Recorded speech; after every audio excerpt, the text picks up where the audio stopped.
first ever BDA live stream. It's a nice little test. We're gonna see what happens here. And man, a lot to talk about from one fight that nobody thought was even gonna be all that interesting. I should say it's Pacquiao versus Horn, and Horn came out the victor, the winner. Let me tell you something. This Horn guy, he was a more dangerous guy than I thought he was gonna be. Yeah, he's a big, strong guy. Who would have expected this, really? Who would have expected the great Pacquiao being defeated in Australia? Now, the question is, was he really defeated? Because first of all, let's talk about how Pacquiao looked. He looked sloppy. He looked bad. He looked like his timing was off. His stamina was as great as always. But when he had Horn hurt in that, what was it, the 10th round, and he tried to put the pedal to the metal, he tried to really turn on the afterburners, he couldn't get Horn out of there. In fact, Horn came out stronger after that round, where he looked like he was going to get stopped. So I really don't know where Pacquiao stands now, other than to say that he's nowhere near the fighter that he was even less than a year ago when he defeated Jesse Vargas. So we're going to see what happens here. If anybody's out there listening or watching and you want to jump in and engage in a conversation with us, tell us what you thought about the fight, contact us through the address that you see below your screen in the green letters. We'll invite you over to the Google Hangout, and then you can talk with us. Now, who is us? That's a very interesting question. I'm here with King Bucho, the one and only. The one and only. That's right. And you can talk with us. We want to hear your opinions, guys. This is the BDA Boxing Debate Arena. We want to hear what people have to say. Is Pacquiao finished? Is he done for? Yeah, he's done. First of all, we'll let our fucking viewers decide that. You don't talk about our viewers that way. Alright? Alright. You don't talk about our viewers that way. No, but yeah, fucking Pacquiao. Fucking Pacquiao. Fucking Pacquiao. No, I think he's... I mean, I wasn't expecting him to get robbed. Who did? Pacquiao. No, I mean, who was expecting him to get fucking robbed? No one, yeah, I would say, but well... Because listen... The fight was in Australia, so there's always that hometown robbery that can happen. But to me, fucking...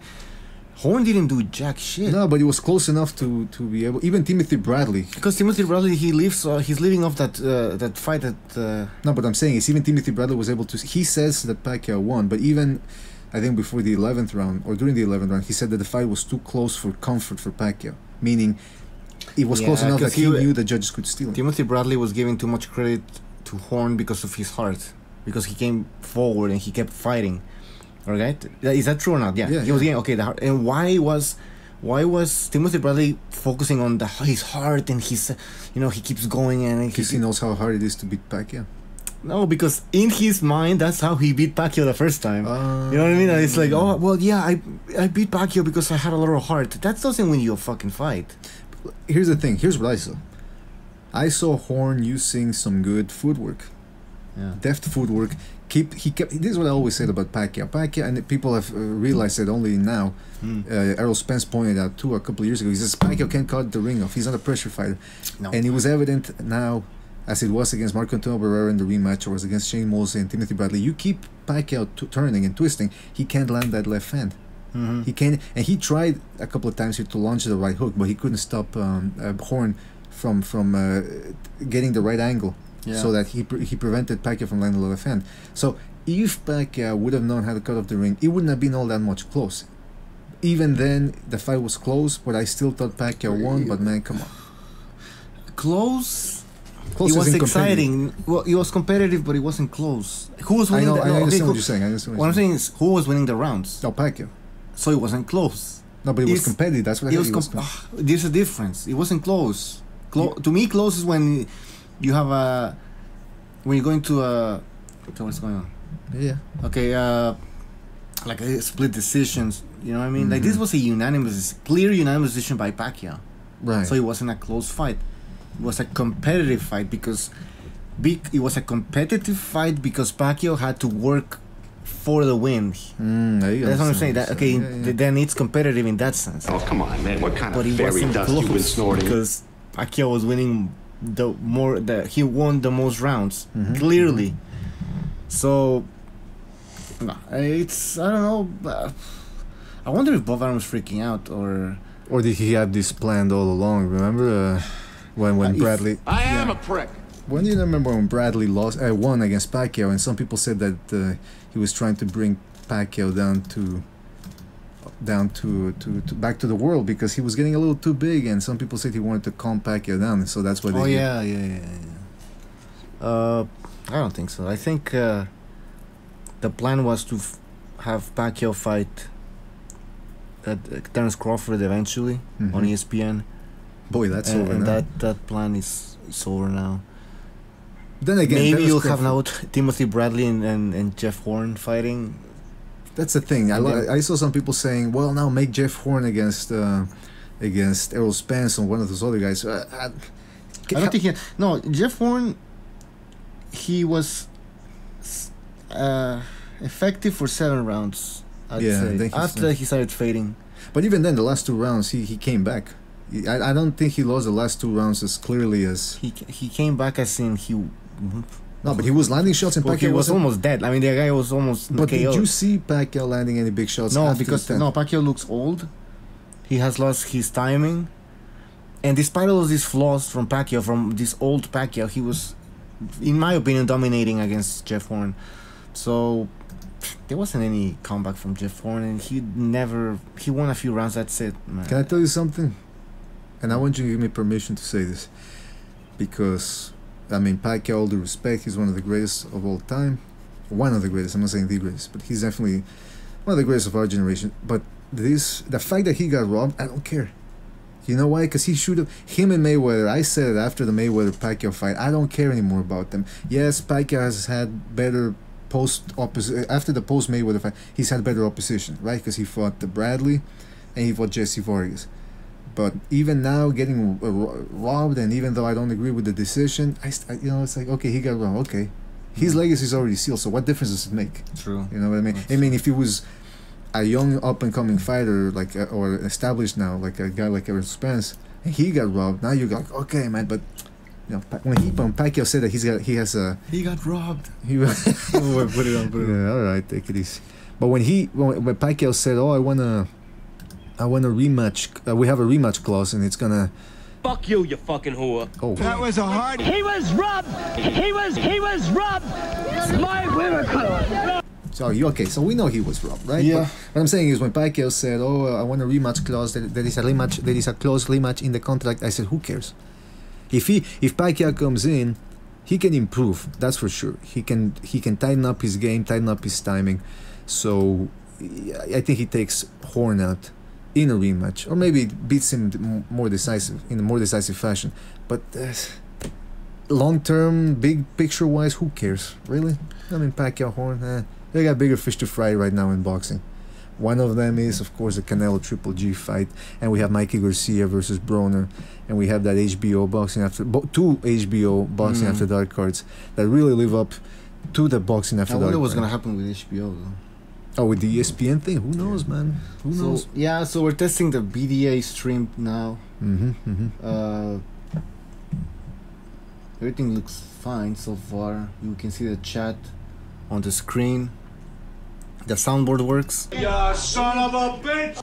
I think so. Yes, of course it works. Why wouldn't it work? Yeah, we should have done this a bit earlier, but didn't have time. I don't want to hear any complaints out of you anymore. Oh, we should have started early. You know what we should have done? Or maybe what you should do? Shut your mouth. That's right. Stop trying to defend! Look fun so far. Stop trying to defend and be Chat works. Chat works. Yo. Yeah. But going back to this fucking Pacquiao thing, man, let me tell you. What? Pacquiao, because I'm thinking about it. And I know people are going to say, well, are you really going to ask the question? But yes, I am going to ask it. Who had a better career, Pacquiao or Mayweather? And I know what people are going to say. The reason people are going to criticize that question is because Mayweather beat Pacquiao, right? The only time they fought. But think about it. It's not about who beat who. It's not about who beat, that they beat each other. It's their respective careers. How good were they? Pacquiao beat Marco Antonio Barrera, when he was about the number 3 pound for pound fighter in the world. Yes. How old was Barrera then? 30, early 30s. Okay. Before that, he beat Lalo Leduaba. Yeah. Afterwards, drew no 8. From between 2003 and 2005, he went 1-1-1 against Morales, Marquez, and Barrera, 3 of the best featherweights of all time. And this was a crude Pacquiao with very little technique.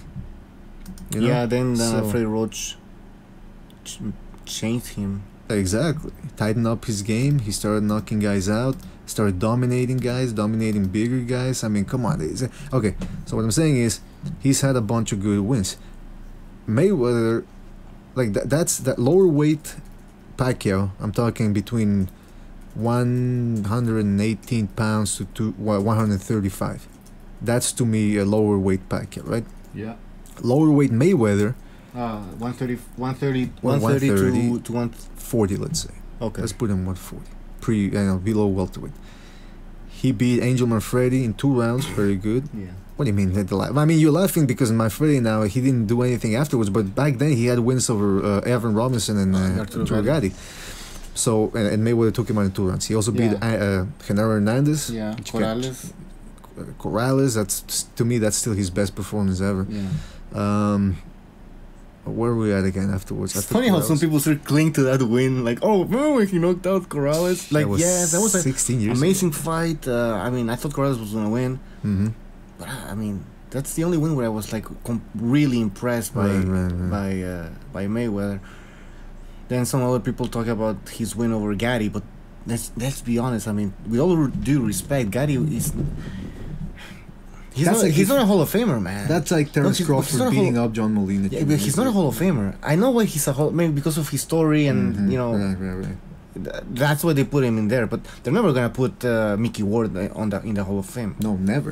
Well, I'm Never. not saying... No, never. No, Mickey No, Ward. but they should. I mean... Oh, well, actually, Then if yes, you you're put right, Arturo never. Gatti in the Hall of Fame, then you should put Fernando Vargas. Listen, in when the they Hall of- when they no, let Ingemar Johansson in there, the heavyweight who won, who beat Floyd Patterson, that's his only notable win. He beat Floyd Patterson, and then he got iced in the rematch. But he's in the Hall of Fame. So when they let him into the Hall of Fame, International Boxing Hall of Fame, they open up a door to let anybody else in. Is Rocky Graziano in there? Probably. And Barry McGuigan, Barry McGuigan, I've watched interviews with him, and you know, he had a lot of heart when he fought, and he did a lot outside of the ring, uniting Ireland and everything. That's his claim to fame as well. But this should be about accomplishments.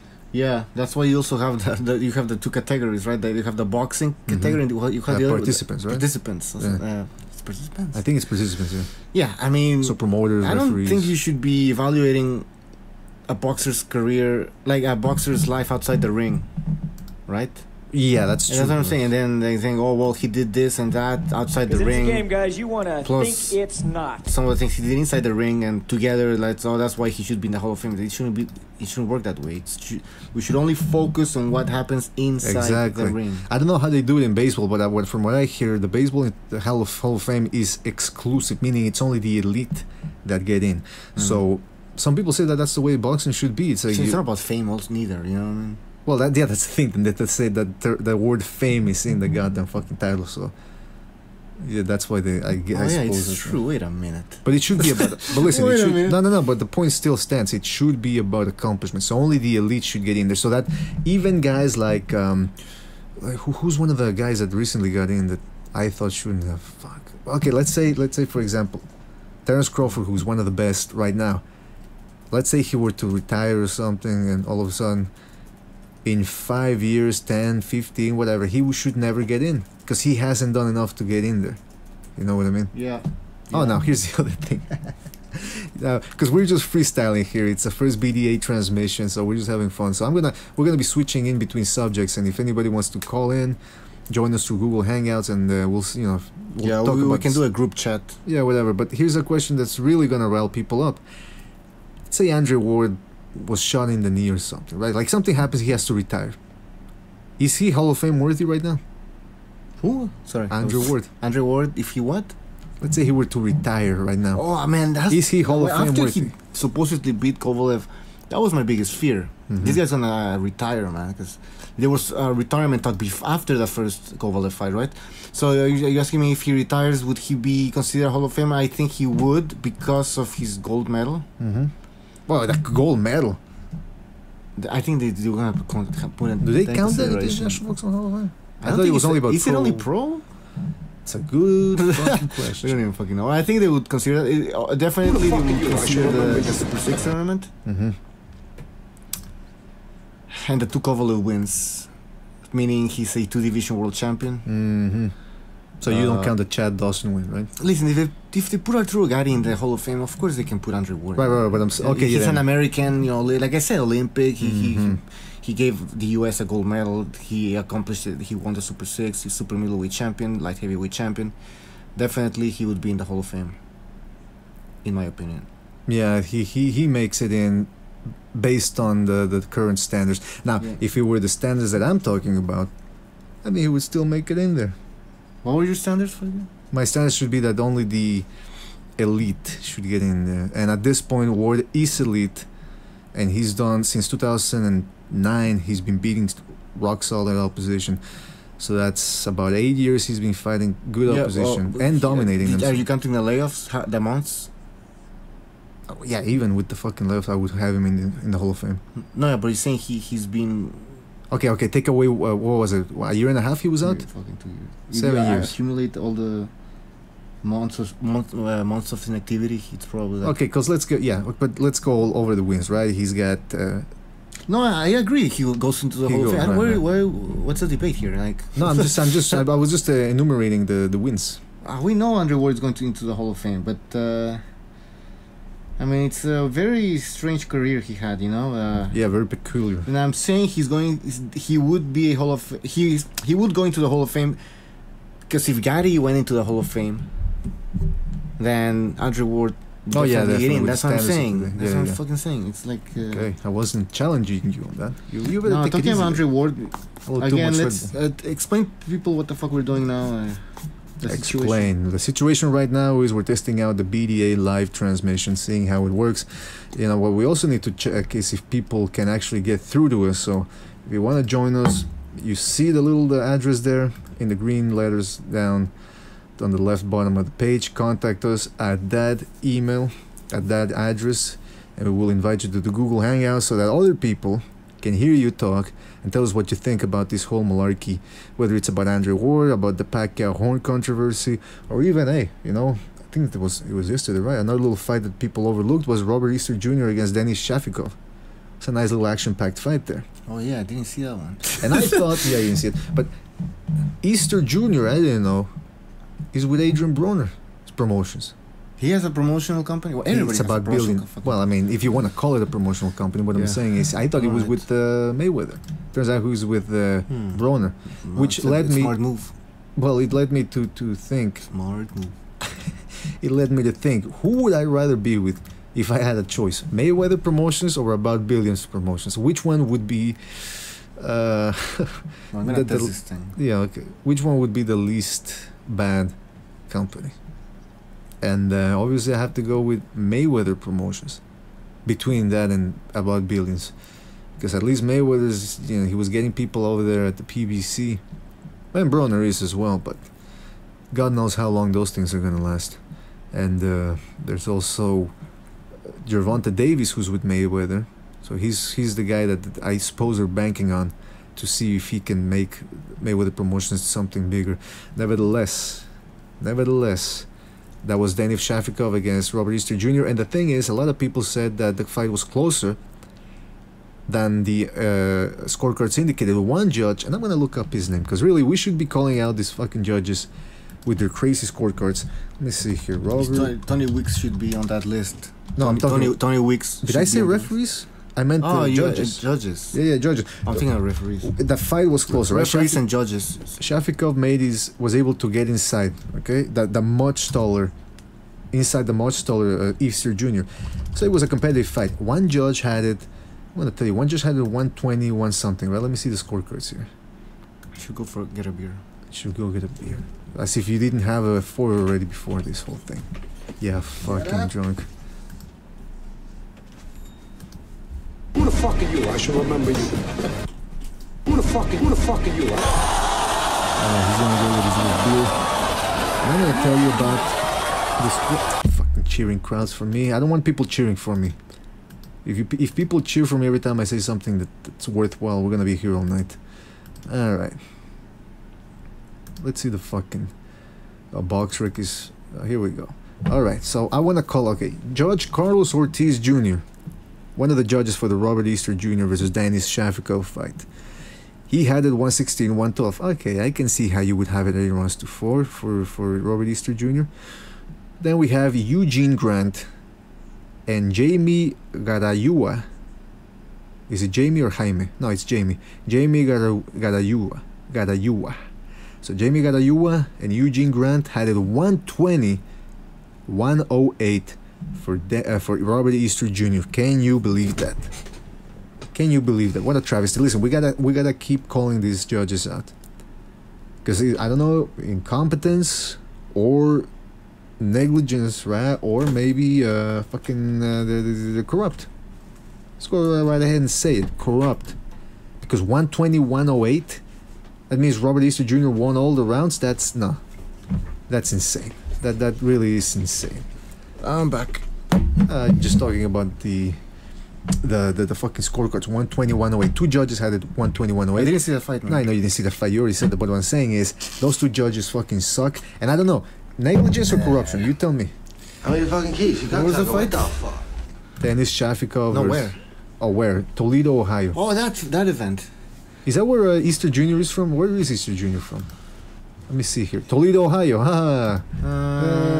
It's like a Jeff Horn piece of shit fight. All of a sudden, everything's coming in together, huh? Everything's coming together. Oh yeah. Alexander Keith. Ya son of a bitch! I'm telling you something, man. I'm getting sick and tired of these judges. You faggots, you said that about everybody. Hey, wait a minute, what? But listen, maybe we are complaining a little too much. Maybe we are sounding like a bunch of whiny little fags, right? But come on, judges. A guy works his ass off. Denis Shafikov has been getting the short end of the stick for a couple of fights now, and they're gonna what the? That was again. Oh, we have a little judges here. Maybe I should. Hawker Mustang says, when I was a kid, I quit watching WWE because it was fake and rigged. Maybe I should stop watching boxing too. You know what? There's a lot of people out there that are saying the same thing. Okay, but we know boxing. Okay, what's his name? The guy from ESPN there. Which one? Jesus Christ. Bayless? No. It was Skip and. Stephen A. Smith. Stephen A. Smith. Jesus. Did you see how he was freaking out about... No, I didn't see it. What did he say? He's saying like, oh, well, in the UFC, we don't get these robberies, With Dana White, we don't get... They get them all the time. What's he They get them all about? the time also. But nobody cares because nobody fucking... Because nobody... it's boxing. This is boxing, it's the same man. judges, Boxing by the has way. a stigma. It's been stigmatized. Like, only robberies happen in boxing. It's like, come on, man. It happens in all sports. Even if you watch soccer... now you have like I don't know if you watch soccer, but they have like the replays. There's also controversy with that. Even now that they have cameras, there's always controversy in those in that. So, I think it's over exaggerated that robberies only happen in boxing. I would agree that sometimes too much is made of them, but come on, Kovalev Ward. What was another bad decision we had recently? There was another big robbery. See, that's the thing. And now the fact that I can't remember them actually goes to prove your point that if they were that happenstance, I would remember all of them. But man, I don't know. Maybe we should look it up. But yeah, you're right, partly right. There's robberies in everything, and UFC, it's the same things. Every time there's a robbery there, which by the way, they use the same judges from the athletic commissions that provide judges for boxing, because that way they get 2 paychecks, the judges and the referees. I've seen Tony Weeks. When the UFC goes to Vegas, he's there as a judge. Now you tell me what? Repeat that? Tony Weeks is one of the judges for the UFC. And I don't wait. MMA Which Tony? What are you talking about? The referee Tony Weeks. Tony Weeks, the low blow. You can That's hit right. him.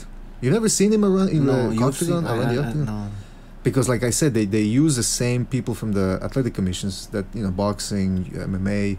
Wouldn't be surprised if kickboxing. That's why he allowed those low blows. And that's why Joe Rogan is always saying that they should to have judges, trained judges that understand the sport, because there are two completely different. I mean, completely, not completely, but very different sports. A guy that's only watching for already the judges in boxing, they can't get the decisions right. Now you're gonna send them into a sport where they don't understand about ground control. Yeah, but I don't give. Yeah, no, I agree with Joe Rogan, but I don't give a fuck about MMA. I know, but what I'm saying is, you're right. What you said, that there's robberies in every sport. Yeah. So maybe people are making too much of it. All I know for sure is that Pacquiao. All I know for sure is that Pacquiao should have won that. Yeah. No, I'm also pissed off about the robberies. I'm not saying it's okay and it's fine, and there should be some. We should be able to clean up the sport somehow.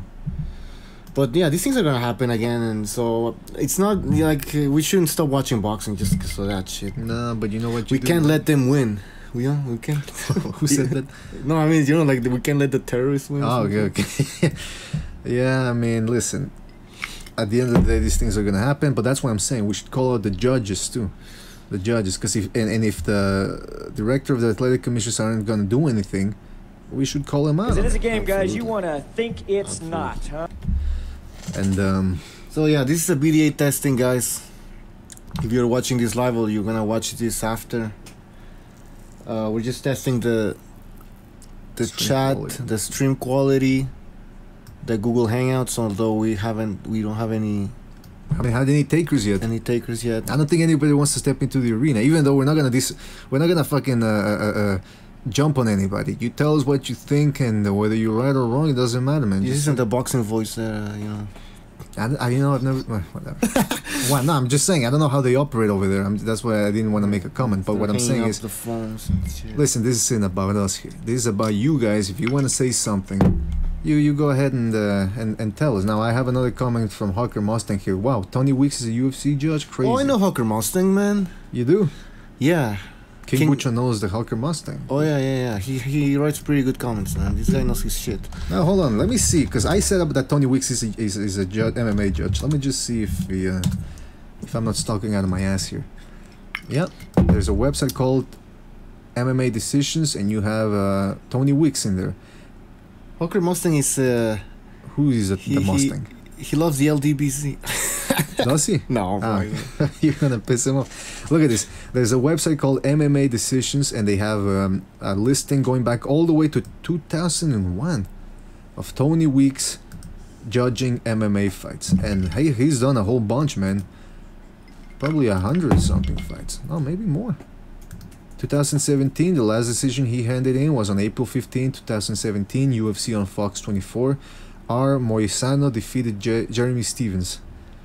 He handed in a score of 29-28. Good old Tony Weeks, expanding since 2001. And I wonder if he lets guys in MMA hit each other in the balls.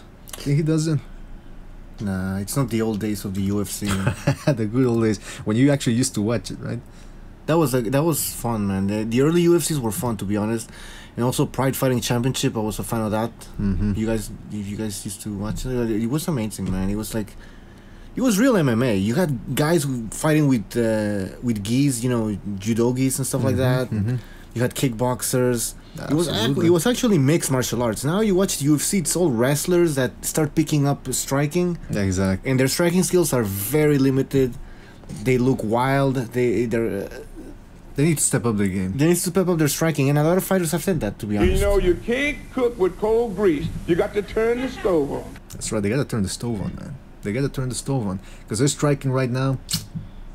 The striking in MMA. Hey, I like, there's a couple of guys who's striking I like, and whose style I like. I like Frankie Edgar.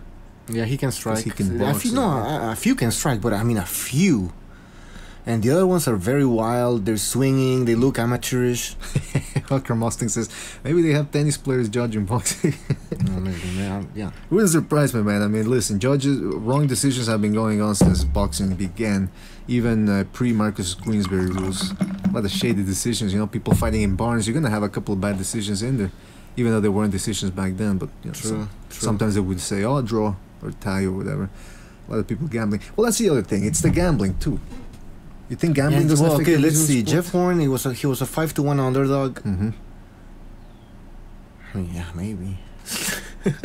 You know what I mean? Like maybe I don't have any proof, but I'm just saying it's or maybe they wanted Pacquiao to come back to Australia. So it's like, well, we're gonna have to fucking rob him. Mate, you want to That's come the- back to Australia, mate? He probably said, "Yeah, I'll think about it," you know. And then the Australians were like, "Fuck it, let's have a rob robbery. Pacquiao. Yeah, let's rob Pacquiao and then force him to fight again in Australia." You never know. No, but Pacquiao also he looked. I think he won the fight, but he like I said before, he looked old. He looked. His timing was way off. Oh, way off, man. You know, remember way off. when Pacquiao was younger, when fighters used to come in, he would tag them immediately. And then they wouldn't want to come forward. Now he tried to tag him when Horn was coming in. He was always missing. It's a fucking timing, man. It's the timing. Why did Pacquiao looked amazing against Jesse Vargas. I was like, whoa, he's fighting a younger guy. He's fucking taking. But then against Jeff Horn, Pacquiao, he just looked like crap. Why did Coop always used to say, when the timing goes, the boxer goes, right? That's what Coop always used to say. Coop. Good old Coop. Hey, Bobby. But, man, I'm telling you, man, you're right that the timing is off. Oh shit, sorry. Remember when Pacquiao fought Cotto? And Cotto, after 5 rounds, he realized he wasn't going to be able to beat Pacquiao, and he just went on the defensive. Yeah. Same thing with Shane Mosley. Yeah. Same thing with Timothy Bradley in all 3 of their fights. Well, actually, no, not the third fight. The first fight, he actually came forward afterwards when Pacquiao stopped punching. But you're right, back in the old days, Pacquiao would beat the fight out of the guys, and now this time, Horn wouldn't give up. Yeah. It's the timing went out the window for Pacquiao. Yeah. Did he take the fight seriously anyway? Pacquiao, that's what I've heard. Some people are saying that he didn't take it seriously.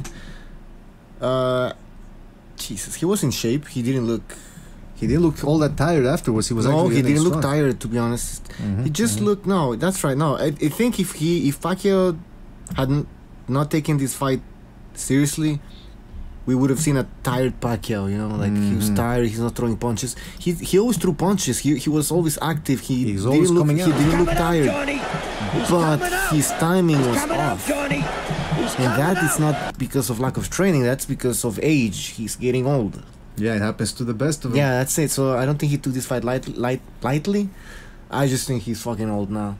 He's 38, man. Come on, and he's not a heavyweight, so he's been boxing since he was that's what you're gonna say, like 16 or something. Yeah, no, but I'm saying it's like these lower weights, your career starts to end at early 30s, no, mid 30s. Let's say mid 30s, you're already old as fuck. And this guy's pushing it. He's 38, and he's not using any PEDs like other fighters. Oh, he's on. I don't think so, and he's not injecting like red blood cells and stuff like that. That seems to me.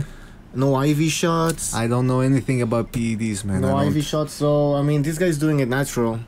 So it's normal that by 38 he's old as fuck. Let me tell you something. I don't know anything about PEDs. I do everything.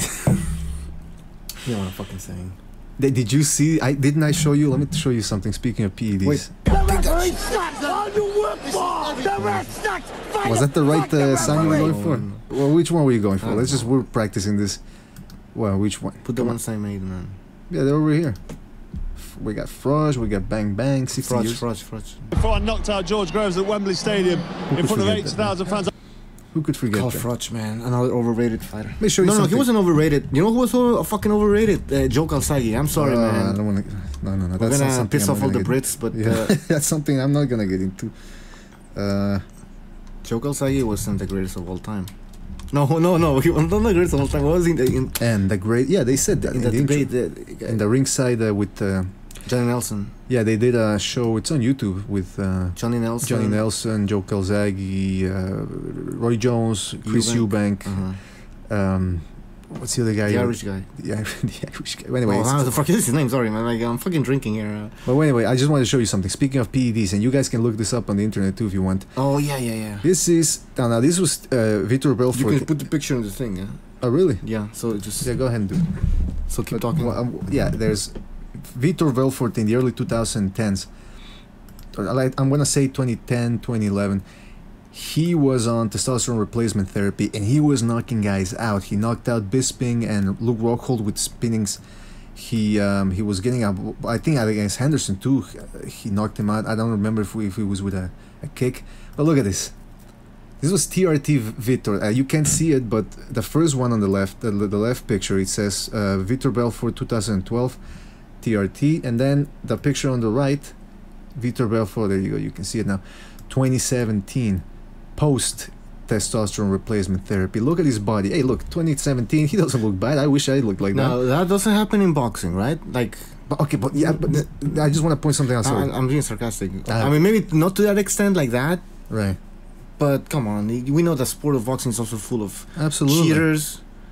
And and you can't judge. Obviously, you can't always judge the body and say, "Oh, he's on something," because there are some genetic freaks out there, like Roy Jones. I don't know if he was on something. I know there's a controversy about that one time he failed the test. I think it was against Richard Hall or something. Anthony Joshua. No, seriously, look at that body, man. Allegedly. Wanna put fucking fine. Well, hold on. But just see, I just want to point something out here. Put a picture of Anthony Joshua, man. You gotta stop drinking when we're doing this shit, man. Because what? No, but look, hold on. I just understood why you were laughing. But I just want to point something out to everybody there. Look at Vitor Belfort. I'm gonna point out with the mouse here. Look at his traps. You see his traps? I remember reading somewhere that people who juice, and I'm not talking vegetable juice here. People who juice, they're using PEDs. Their traps grow abnormally fast. So you take a look at this picture of Vitor Belfort from 2012 and then 2017, and you look at the traps. What the hell happened there? He stopped working the traps? Yeah, no. Yeah, somebody deflated them, whether they had implants. Come on. There's also the guy from the UFC. Take the photo away. I'm sick. I'm looking at this shit. Take it off. Hold on. What was the guy, the heavyweight? Which heavyweight? From where? UFC. The Dutch. The Dutch. Come on, You're not talking about Brock Lesnar. No, the guy from Pride, and he went the kickboxer. Oh, Alistair Overeem. Over him. Yes. What about him? I mean, my God, remember his body? How he? Well, first of all, in Pride during Pride Fighting Championship, he was like 205, 2005. Yeah, and then 2005, 205 pounds. Right. Wait, Tito Ortiz, 105. I'm having a drink here, man. Anyways, so. Are you drinking piss? No, I'm sorry. Yeah. Mala Marquez style. The fuck was talking about, man? I was Overeem. Yeah. Overeem. He was also on PEDs, man. Remember that shit? I remember. And then his body, when he stopped taking them, he was flabby. His body looked weird as fuck, man. As fuck. So, yeah. So yeah, you're saying that they use. Why are we talking about this? Because it's a very little secret that I think people should talk, because it's a delicate issue, it's a sensitive issue, because you can't say that somebody's on roids, obviously, but we all know. Now this is the thing. Hulker Mustang says Roy Jones failed the test for roids before, and the guy he was fighting also failed. Are we talking about the Richard Hall fight here? The one where because I remember there was one fight where they detected steroids in the urine test. That's all they used to do back then. And Roy Jones said that the reason why it came out positive was he was using one of those cortisone things that sprays, from up the nose. Yeah. That's always the excuse, though. By the way, everybody says that. No, the standard excuse is, I ate some tainted meat. No, if not, that only happens in fucking Mexico, man. To be honest. Yeah, they were in horse meat. Well, no, but come on, Mexico. No, they inject clenbuterol or some shit. Like, I don't know. Clenbuterol. Sounds like a stripper used to do that. But yeah, you're right, man. I don't have the fucking. You have it. Nah. Anyways, what are you saying? Yeah, no, fuck. There's lots of excuses, man. But what? Hey, let's make a list of boxers that we think are juicing or something. Yeah, let's get sued. That's a great idea. Fuck yeah, you're alleging that. I mean, if you say allegedly, or I suspect, or somebody said, we're jokingly, we're making jokes. We're always making jokes here at the BD. That's what we do. We have fun. We lighten up people's days. That's what Kupo used to say, right? Mm-hmm. Right before he stuck a shotgun into his mouth. All right. But why were we talking about those fucking tests? Did you guys... Okay, Hawker Mustang, another comment. I like your comments, Hawker. Did you guys see that Bomb Aram interview? He was trying to say he thought Jeff Horn won. Really? Maybe Aram fixed that shit and bet on Horn. You can make big money. Isn't that what you said? That you thought it might have been fixed? I know, but you said fixed by the Australians so that Pacquiao would come back. He said fucking Jeff Horn won. No, he says he was trying to say he was trying to say. I'd have to see the interview. I don't know. Yeah, maybe Warren fixed that shit. Yeah. Yeah, that was weird, because... Now, you want to remember something here, that Bob Arum used to be an attorney. He used to be a district attorney? New York district attorney? Yeah, you know those guys have to be dirty, right? Oh, yeah. I'm saying allegedly, obviously. I have to say allegedly. Allegedly. But yeah, listen, man. Okay. I remember reading an article by Ivan Goldman, who used to be a columnist for Ring magazine, and he said he lived in LA, and he said that he once met a film producer. Yeah. That wanted to go into boxing. Now, Hollywood is notorious for being a cesspool of jealous people, vindictive people that will stab you in the back just because they can, right? A lot of narcissists and a lot of psychos. Apparently, this guy, who used to live and thrive in that environment, tried his hand at boxing. And I don't know after how long he gave up, and he told Ivan Goldman, man, boxing, the boxing industry makes Hollywood look like a bunch of choir boys in comparison. Because in Hollywood, okay, you got a lot of studios, you got a lot of studios, right? But in boxing, how many people? Let's say late 90s, you wanted to get into boxing. Yeah. Okay, there was America Presents back then, I think. It was one of the smaller ones, right? And then you had Don King and Bob Arum, and maybe some European. Cedric Christian was. Wasn't he with America Presents, and then he splintered off? But what I'm saying is, you had Don King, Bob Arum, and everybody else then. Yeah. How the hell are you gonna get into that industry? And now it's almost a little bit of the same thing. Forget the PBC. Yeah. You have Golden Boy and you have Top Rank, and maybe you have some European promotion like the German. What's it called? Universal. Ludi Bella. You know, Ludi Bella is one of the PBC. He's I know. Yeah, that's what I'm saying. He's a promoter, supposedly. Like, yeah, right. So you were being sarcastic. Yeah. He's just the front man for the fake PBC Ponzi scheme. No, we should say allegedly Ponzi scheme. Alleged get sued. Ponzi scheme. Wow, I'm impressed. We are kidding. It's a joke. Right, what I'm saying is... By the way, explain to people that we're testing... yes, we have to remind people that this is the first BDA live transmission. We're testing out how this shit works. If you guys want to log on and talk to us, just use the email address down at the left bottom of the screen where it says Google Hangouts at BDA. So contact us through bdaboxing@hotmail.com, and we will invite you to the Google Hangout. Hawker must say that he's tried to send the link, but it won't let me. Butcher, you're the technical expert here. I'm not fucking technical expert. But you're the best we got. You're not the one we wanted, but you're the one we because got. you haven't been checking your Google Hangout, man. Oh yes, you're right. No, we haven't seen shit. This is the BDA Hangout, right? No. What the fuck's going on, man? What? Go down? Yeah, that's me, man. That's fucking weird, man. This is why it's called a test, because we don't know what the fuck we're doing. Yeah, it's the right email though, right? Hold on. Oh, you cunt! What a cunt! I can't believe What it! the hell are you doing there? Alright, talk about something else. I'm gonna keep talking while you figure this shit out. The point I'm trying to make here, people, is that boxing, King Butcher said, well, this happens in every other sport, but I just remember something. Does it happen with the same consistency? Because there's a shitload of untelevised boxing cards or cards from all over the world that we don't always get to see, and we have bad decisions. We have bad decisions in Europe, we have bad decisions in Mexico, we have bad decisions in the United States. You get what I'm saying? Bad decisions everywhere. But this Pacquiao Horn fight is getting a lot of flack because it was seen on ESPN, and that's why a lot of people saw. And of course, Pacquiao is a legend, so people are gonna get tired, or are gonna get more, they're gonna get angrier over that. But this type of shit happens. Does that justify it? No, obviously not.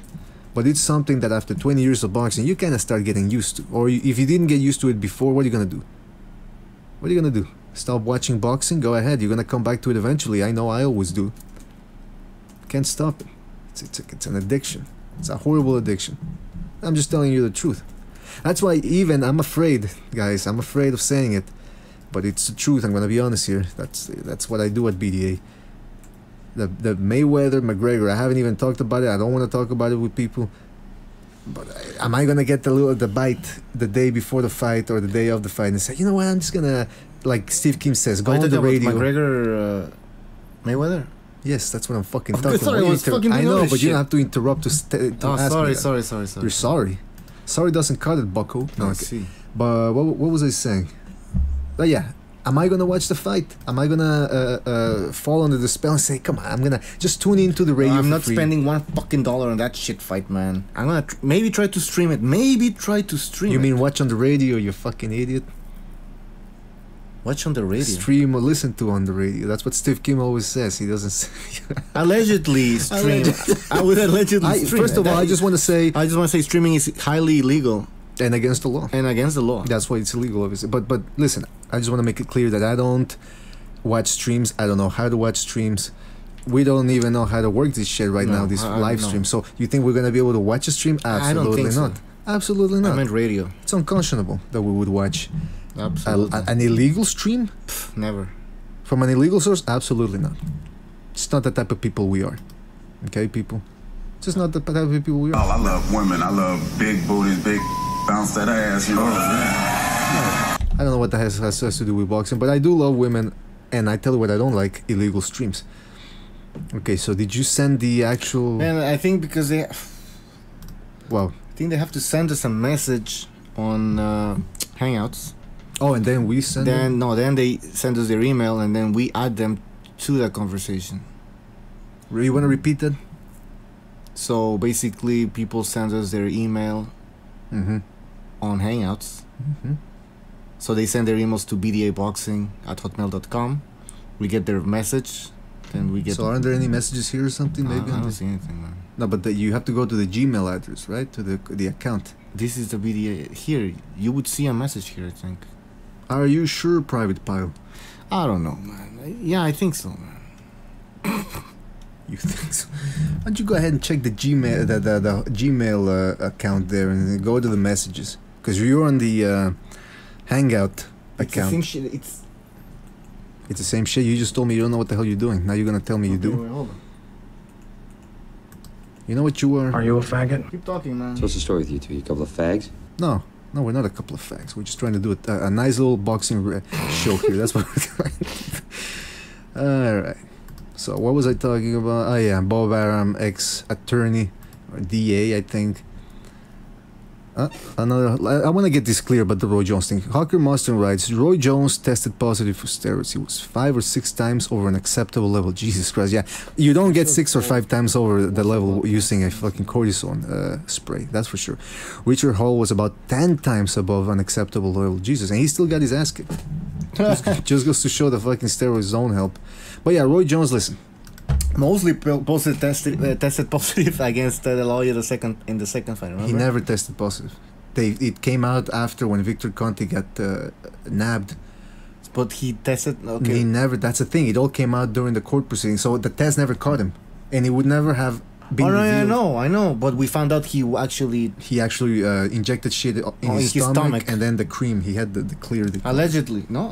That's that's fucking true. He said it he said it on the road. So I don't think we should say allegedly in this particular case. Mosley definitely. I thought it was only Russians who fucking do PEDs and shit like that. You thought only Russians? Oh, you're being sarcastic Russians again. Are evil, man. Yeah, son of a Americans sleep by the roof. Oh, Carly, did you? Well, first of all, about the Roy Jones thing. No, the Shane Mosley thing. Sorry, Shane Mosley. I remember when I saw the De La Hoya fight, the second De La Hoya fight. I remember we were watching it at the bar, right? And I remember saying, I think you said it or I said it, we both said, Mosley looks in better shape than ever. Remember, he looked... Against De La Hoya the second time? Yes, right, the rematch. Yeah. And then... well, it was a 154 also. But he then... a lot of muscle and shit. Then they compared... I remember, after that fight, he fought Winky Wright. And they compared... Because that's when the allegations came out about him using the steroids and everything.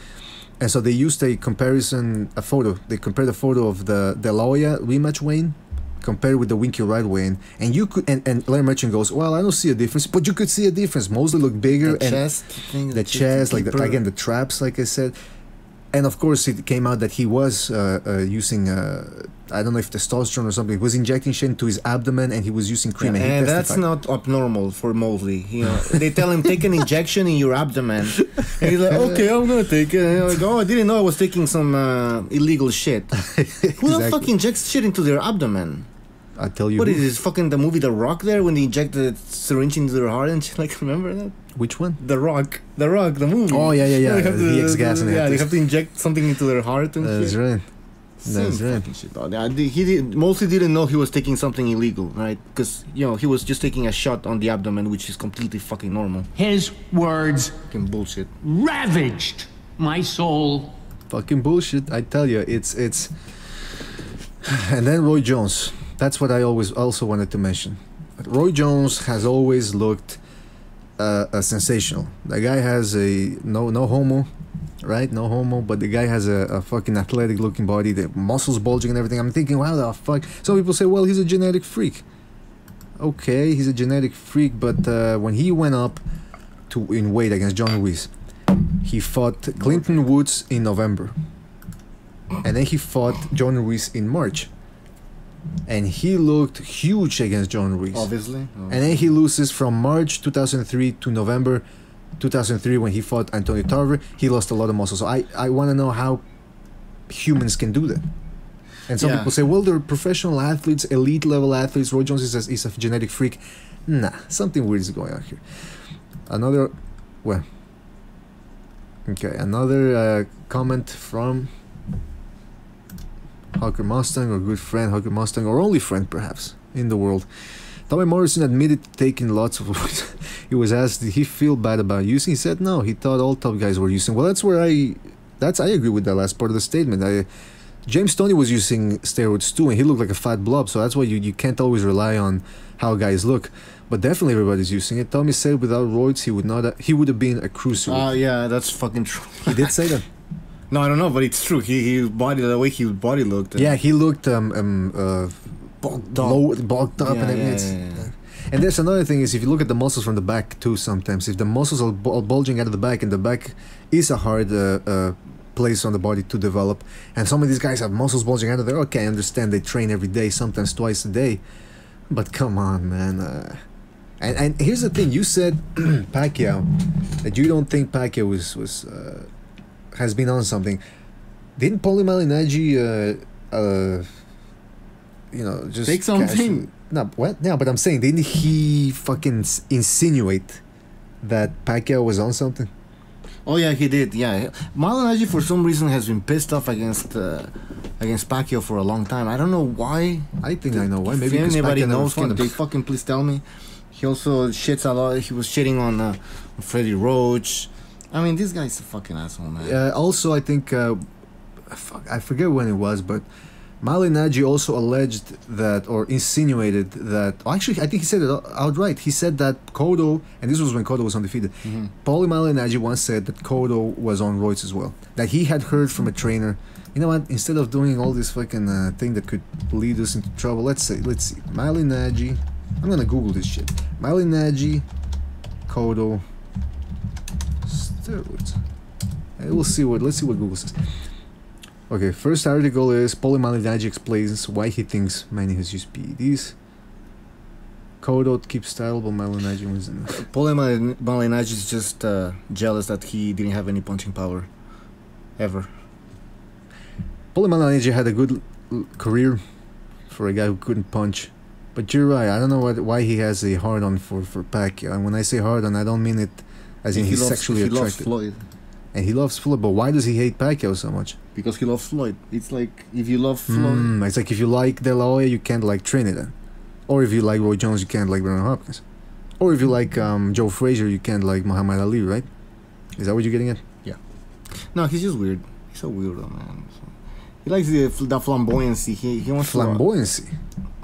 It's not necessary to lay a foul tongue on me, my friend. You know, like splashing money around and shit like that, and wearing gold chains.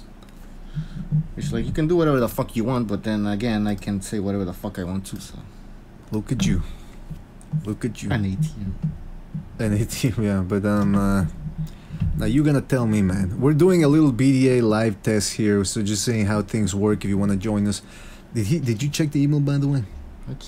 Yeah, check. But anyway, we're testing this shit out. So if it starts buffering, or lagging, you tell us. I mean, it's just a test. We are gonna try to get past this. We're gonna work through this together, guys. We're a team over here. And if it all works out, it all works out. And if it doesn't, you tell us, because we want to know. Now, the other thing is, we're trying to figure out how to get people to join us at the Google Hangout, because we want people joining us. But I don't see any messages here. No messages. No messages. I want some fucking calls, man. I want to see what people have to say. And of course, we are seeing what people have to say, because I see the chat room here. But nevertheless, I don't know what's going on here. We should do it earlier when there's more like... more people, you're saying? Well, also people from Britain or something, because now it's... But what I'm saying is, why do it when there's more people if we can't even get them into the Google Hangout? You understand what I'm saying here? Yeah, we can, we can. It's like just, hold on. You see how it's not all that easy setting up one of these goddamn live streams. We here at BDA are always striving to offer you the best content available. Why are you laughing? I'm being fucking serious here. You're laughing at me. But so I'm just gonna keep talking. See what happens here. See where it leads us. Denis Shafikov, like I said, got shafted against Robert Easter Jr. And Robert Easter Jr. said, well, I should have boxed more. Let's get something straight about Robert Easter Jr. The guy's a fighter through and through. He reminds me of Chico Corrales, another guy who was tall, but who, for some reason, just wants to get in on the inside and box. I mean, and trade punches. He wants to box, he wants to pressure fight. That's what he wants to do. He wants to pressure fight. It's a fucking wrong email, man. Is that the wrong email? See, guys? Just want to tell you that... sometimes people don't double, triple check, as I said you should have done. But you know what? That's fine. Punishment will be meted out. What? That's right. Well, punishment never hurt anybody, except you. Alright, so what was the right email address? And make sure, Bucho, that you don't include your personal email address, otherwise you're gonna get gay porn sent to you all the time. Although you might enjoy that, so. Alright. Okay, so who the fuck were they sending emails to? Nah, nobody has that shit. Who the fuck kills himself BDA boxing anyways? We do. I know, but that's all that counts. No, I know what you're saying. I know what you're saying. Alright. So that's the fucking email then? So now you get the right email? Yes. Is that what you're telling me? Yeah. Alright, so if anybody wants to... Quick recap here. We're doing a live test of a live BDA transmission. If you guys want to join us via Google Hangouts, send us the address. We will invite you. And we'll have a direct conversation, which is what people should be doing more of nowadays, instead of going into little chit-chat rooms all the time and, you know, talking about Warcraft and other things like that. We want to talk boxing here, right, Bucho? Absolutely. Again, it's Lex Fresno in the house, aka Bobby Tex, with King Bucho, and we're trying to talk a little boxing here. You know who else has a thing for Mayweather? The guy who doesn't do shit. Sorry. Fuck. Little brain fart there. I mean, who has a thing for Andre Ward? Max Kellerman. Oh, fucking. And this was apparent. Man, this was apparent in 2013, when Golovkin was fighting Gabriel Rosado. Remember? And Golovkin was having a little trouble there in the middle rounds because he was getting hit and he couldn't drop Rosado. And Andre Ward said, "Nobody's invincible, guys." And then Max Kellerman goes, "Well, there's a 168 pounder out there that's looking quite invincible," referring to Andre Ward. And then Andrew Ward left. And I'm thinking, what the hell is it? What's the point of that comment? You know what I mean? Why is he kissing ass during the telecast? Did Larry Merchant ever kiss ass and say... No, he's a professional. Yeah, Larry Merchant was a professional. Larry Merchant is still a professional because he still does some broadcasting. Yeah. But I'm saying is, Kellerman, I don't know, man. He used to be a big Zab Judah fan back in the day, remember? Oh, yeah. He was always gushing about Zab Judah, about Sharvin Mitchell as well, too. And I think even Chris Bird. The guy has something about slick fighters. I don't know what it is. Slick fighters. He loves it. Slick fighters. Yeah. Slick fighters. Whatever that fucking means. I mean... Oh, yeah, because what is your... You always say that... No, I know. It's just saying there's no definition for slickness. Come on, let's be honest. If I go down on this one, I'm taking everybody with me. So that's what I'm going to do here. I'm going to call you out. What the hell do you mean there's no such thing as slickness? What is slickness for you? To me, slick is a guy who uses his deft defense in order to avoid shots. So, for example, somebody that is able to slip shots or roll with them, that to me is slick. Because the punches are slicking past. Okay, that's defensive movement. Okay, so was Julio Cesar Chavez... Slick? Slick? Yeah, because that's the thing. That's a good point. I don't think people who use the word slick all the time, they would agree with you. I agree. So there you go. It's very... I know why people use the word and when they use the word slickness, and I think people know when they use it. You know, come on, let's be honest. Oh, okay. Like you can have a Mexican being slick, you can have a East European being slick. You know. That's how it works, man. Yeah, Pirog was slick, according to these people. Oh, I understand now. Okay, you're talking. Okay. LDBC. But there is no such thing. Slickness is very subjective, man.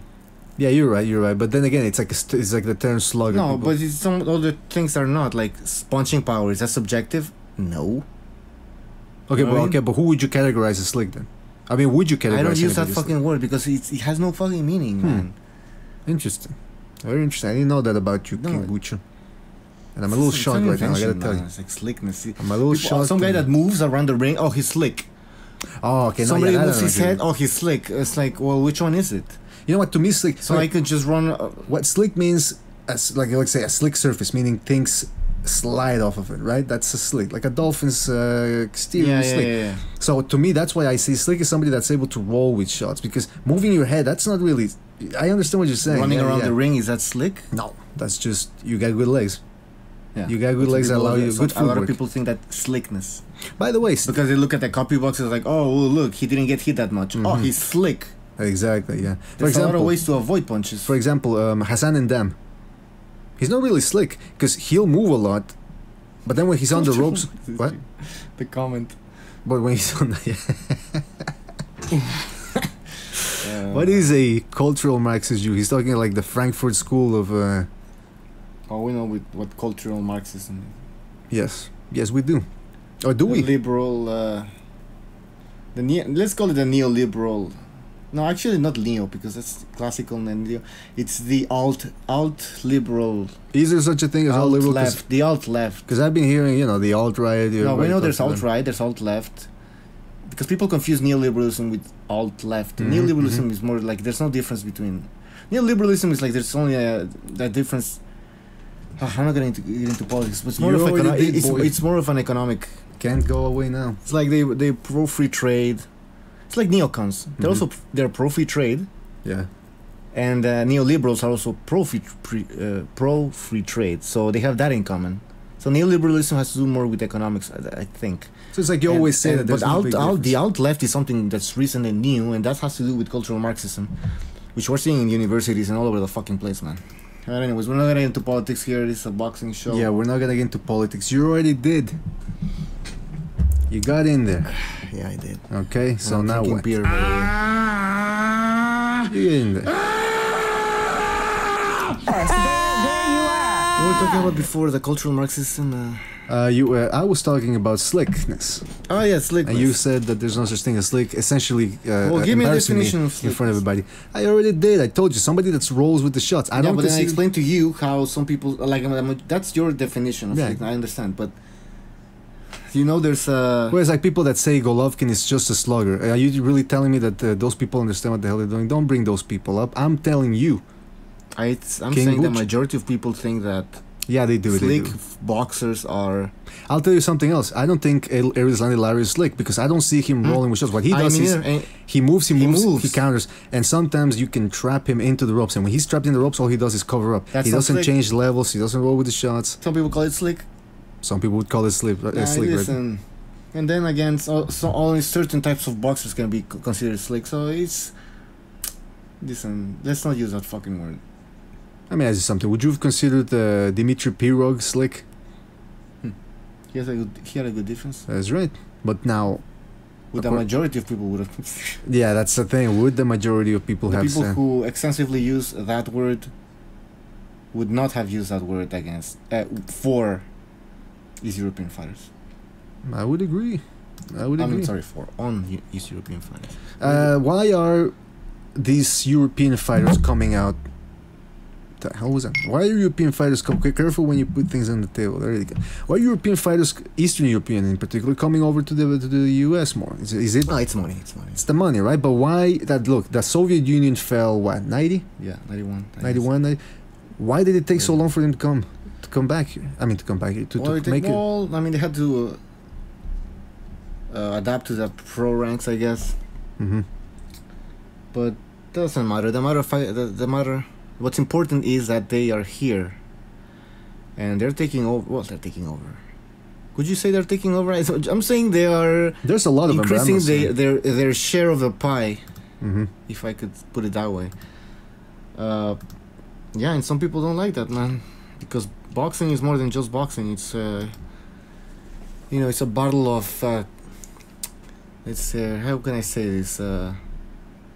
So racial clans and tribes. Tribal. It's a tribal thing there. My guy is the best of the best fighter of all the tribes and shit. Like, come on, guys, get a fucking life. This is a fucking sport. No matter which boxer wins or loses, it's not gonna fucking change your life. The only way you can change your life is you getting up your ass and doing something, not by some boxer winning a fight or losing a fight. Wow, I'm impressed. That was a nice little explanation there. Man, I'm telling you, this but you're right. First of all, I'm not gonna say it again. Stop banging shit against the table. Fuck, I'll put it here. You're gonna get us kicked off YouTube, man. No, but seriously, you're right about this whole thing.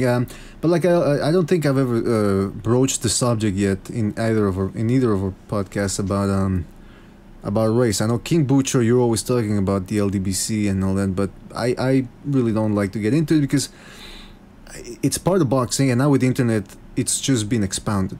It's multiplied because of the access that people have now, and everybody can comment and everybody can leave their opinion, and so you have a lot of people that they only see race. Yeah, but it's in a way it's been like that since. I don't think there's a lot of people. To be honest, it's not a big chunk of the population of boxing fans that see boxing as a racial thing. I think it's a small group, but they're very vociferous. They're very loud. Very nice word. They're very loud, so people might get the idea that it's a large.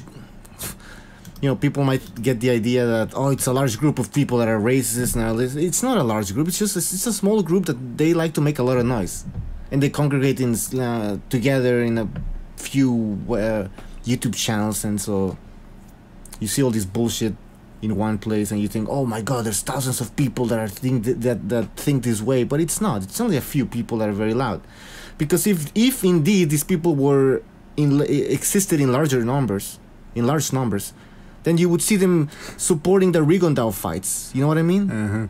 You go to a Rigondeaux fight, it's all empty. No, he has no support. All other boxers as well that the LTBC likes to talk, like to glorify.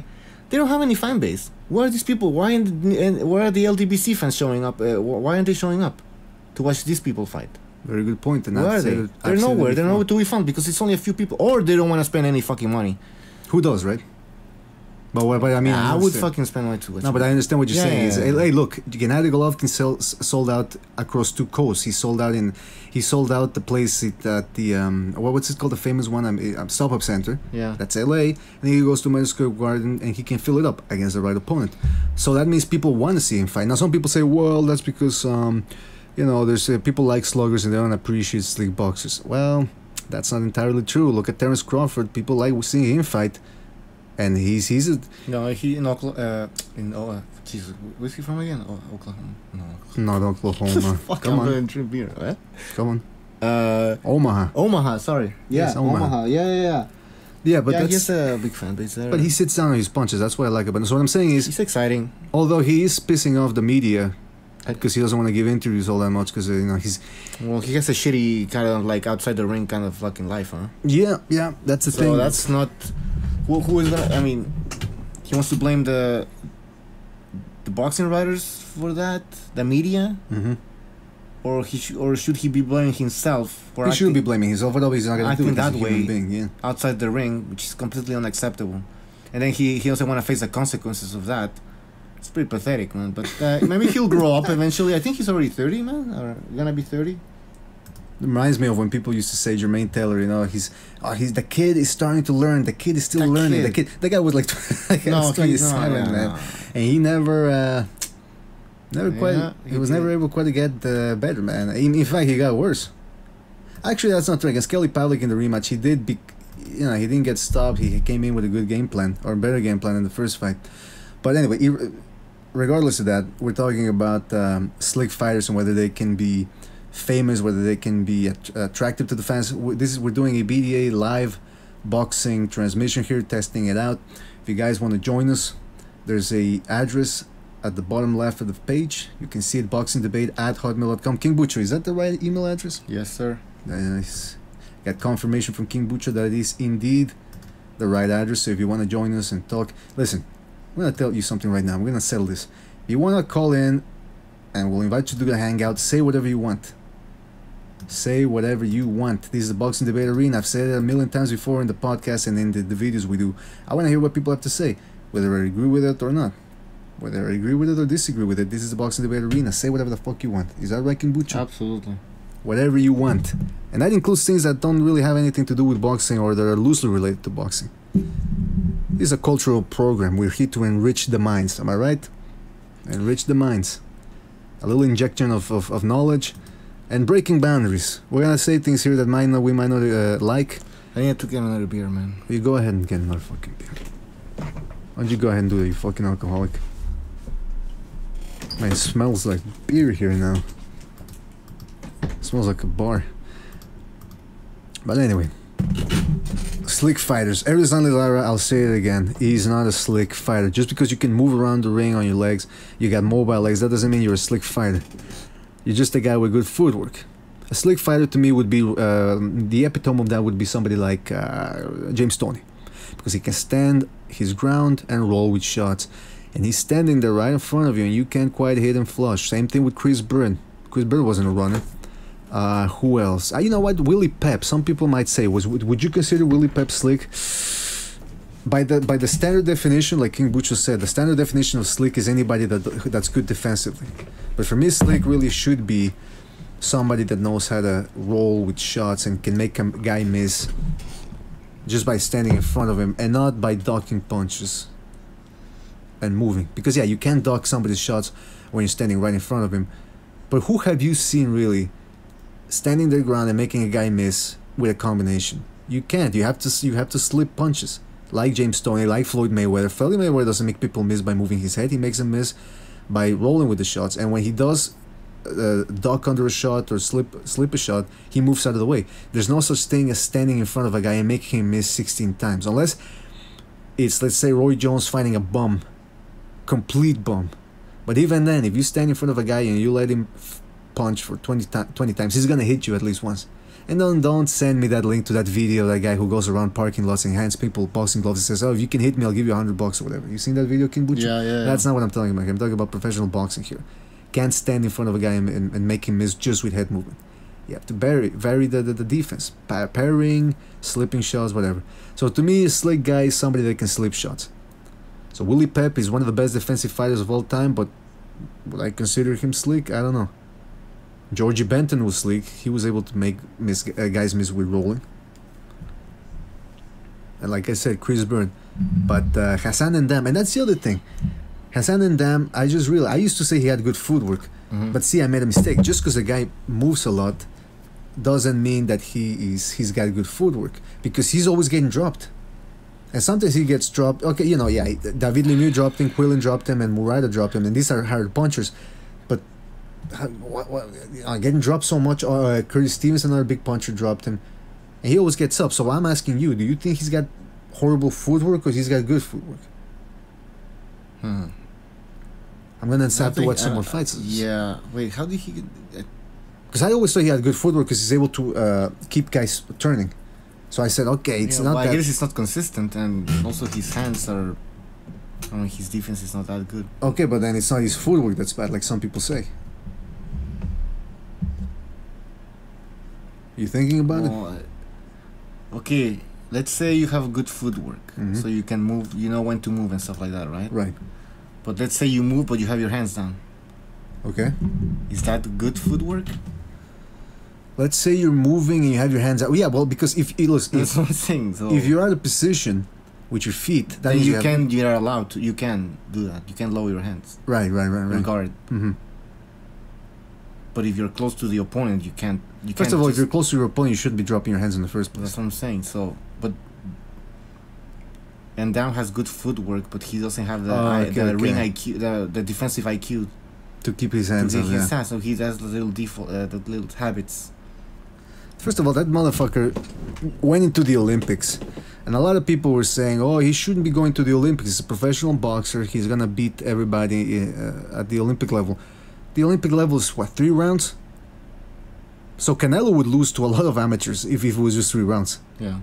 So that just it's saying that just because you're a pro, you're gonna beat everybody in the amateur ranks is not true. No. Do you like amateur boxing? I mean, sometimes. Do you enjoy watching it? Yeah, now that they have the new rules there, the new scoring system, it's technically the old, they're not using computer. Yeah, they're not using those computer scoring anymore. Button shit. Then yeah, it's good. I enjoy it. But even then, I'll tell you what. The Olympics, it was pretty good. I like watching them live. I like going to watch the amateur events live. At least anything live is better than watching it through the screen. But what I don't like about amateur fights is that they don't really tell you who's better. You're really gonna tell me that in 3 rounds you can it's like having a football game in 5 minutes. In 5 minutes or some shit like that. 10 minutes. Exactly. Yeah, Canelo would have lost against Can if it was an amateur fight. Yeah. Terence Crawford would have lost against Gamboa if it was an amateur fight. Yeah. But then you saw what happened afterwards. The big knockout. Right? The big knockout. So now, amateur boxing, let me tell you something. It's a nice little way for guys to develop their skills. You know, you get a little cachet, you get a medal, build up your reputation, see who has the better boxers, countries against countries. But as far as boxing goes and enjoying it, it's the aesthetic factor. I have to go with a professional fight. 12 rounds, looser rules, more inside fighting. Like I said, looser rules, which means you can get away with a lot more things, makes things more exciting.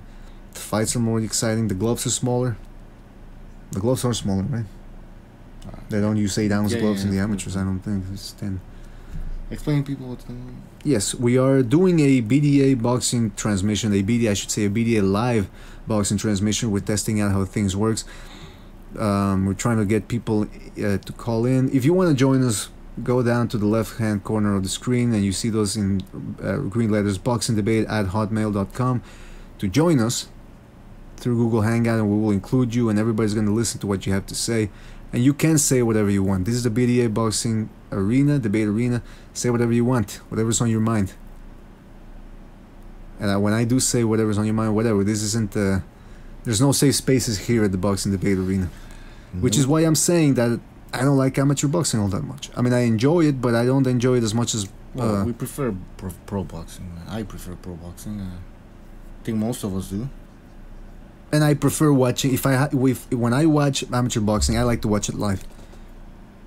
Because watching it through screen, it depends where you're sitting, though. Because come on, but amateur fights, let's face it. Amateur or pro fight? Amateur. I said amateur. Oh, amateur. Yeah. Well, who cares? Yeah, professional fights also. Well, yeah, that depends on if you're in a big sitting in a corner. That's the worst thing. You don't see a pole. That's the worst, man. That's the worst. Or if you're in the bleachers, like way up there, nowadays you have screens. Can you imagine the 30s, 40s, 50s? They didn't have screens and all that, and you're in the back of a baseball stadium. Binoculars and shit. Yeah, but even with the binoculars, can you see through all the smoke that people were allowed to smoke? But they were outside also and shit, right? Well, sometimes. Maybe they were watching the fights around them.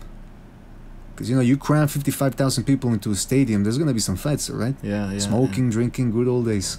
Hey, I want to test something. You want to test something? Go ahead, King Butchuk, test something. An AD. Right. Again, if you want to join us, contact us through the email address that's on the lower left-hand corner in green letters. Apparently, King Bucho got the right email now. So if you want to contact us, we'll get you into the Google Hangout. You'll be able to talk with us, and everybody's going to listen to what you have to say. And, we're talking about, I guess, the thing that most people would, we're having a testing out subscriptions here. Somebody just subscribed. Never liked Rocky 3. Never really liked that movie all that much. No, Rocky 3 wasn't that good. I know I'm gonna get shit on this, but Rocky 5 was pretty good, man. And I would agree with you that because you know why? Because he talks about the dark side of boxing. Dark side, the outside life. The shitty promoters. Right, that's right. So maybe boxing fans like that movie, but non-boxing fans who don't really understand the sport, they didn't get the message. Moving the mic here just a little bit. Yeah. So. Yeah, like and it was the Duke first Rocky. Was like obviously Don King or Al Heyman now, promising all this money. Hey, he did look more like Al Heyman than Don King, didn't he? Fuck yeah, man. But he was in the shadows, though. I wonder if the Duke was making having montage tapes, VHS tapes of fighters thanking him, like Al Heyman does. Oh yeah. You think Explain that story, man. According to Thomas Hauser, was it Thomas Hauser? Wrote an article for allegedly. No. Allegedly, it was for Ring magazine, He wrote a series of articles on Al Heyman, the secretive Al Heyman, and he was trying to figure out who Al Heyman is. He talked with some of the people that used to know him back in his college days, and at the end, I believe it was in the last segment of articles or in the first, I forget, but at the end of one of the articles, he said that there was a couple of musicians, a couple, a man and a woman, and they were to make extra money, they would record fights. And they would just collect a whole bunch of fights from all over the world. And then if somebody, a promoter or something, or a trainer wanted a specific fighter or watch a fight, they would sell them that tape. And apparently Al Heyman commissioned a montage, a melange, a vignette compilation of videos of his fighters thanking him after every win. I don't know if that's true or not. Okay, I don't know if it's true or not. Thomas Hauser is a respected boxing writer. He said that. And if it's true, it makes me wonder, what the hell is Al Heyman doing? Is he watching that tape over and over? That montage of people thanking him? And what is he doing while he's watching it? I'm certainly not going to infer that he's doing anything sexual in nature. But I can't imagine any other reason why anyone would have a tape of people thanking them. I know if I had a tape of all the people that would thank me across during my lifetime, I'd have to, at least loosen my belt a little bit while I watched it. That's what I would have to do. So why is Al Heyman doing that? I don't know. As to King Bucho's point of Rocky V being one of the best, or one of the most enjoyable movies, Rocky. No, it's not the best or the most. I didn't say the best. I said one of the most enjoyable. If you let me finish. Yeah, okay, go ahead. Oh, now you give me permission to go, huh? It was an okay movie. It wasn't that... because people always shit on Rocky V, but it wasn't that bad. That's what I'm trying to say. It wasn't that bad. No, I agree. And the other thing that I liked about Rocky V is that they mentioned... It was maybe the first boxing movie. Definitely the first movie in the Rocky franchise to bring up the subject of brain damage. Oh, yeah. And of course, in Rocky VI, they completely dismissed that. All of them is fighting what the again. Fuck, man. And then, in Creed...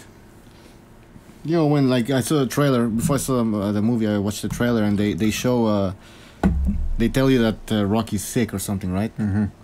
And I was like, oh, it's probably the brain damage thing. And it's not, it's cancer. Yeah. I heard that. I read the script for Rocky 7. He's got AIDS in the new one. I think he's gonna get AIDS. Yeah. And but it's not from getting it up the ass. It's about needles. He's sharing needles, getting that HGH. Yeah, somehow that miraculously his brain injuries, his brain damage, healed up, right? Healed. Well, that's what happens in real life. Your brain damage heals. That's why a lot of these guys, they just gotta wait 40 years until between fights, and then they can come back and win. Yeah. Right? No, sir, I do not concur, and I do not recognize your authority. Okay, well, I might have been off on that one, but you know what I mean. The Rocky movies, and the Rocky V, the other thing I liked, it's got more of a, what was it, 90? Released in 1990? 91? Yeah, 90. It's got more of a modern for the time. I mean, when we watched it was a little more modern than the one from the 70s, because, we weren't alive back in the 70s, but the other one, you kind of get you're more situated in that realm, in that environment, with the promotional companies. Yeah, Rocky IV's 280s, man. And Al Bernstein makes an appearance in the fifth Rocky movie. The fifth. Al Bernstein, remember? Oh yeah, when they're asking questions. That's it looked like the modern White House press. Yeah, exactly. When do you see it in boxing? When do you see these boxing writers grilling, let's say, Terrence Crawford or you do that, and you don't get any press passes anymore. Nah.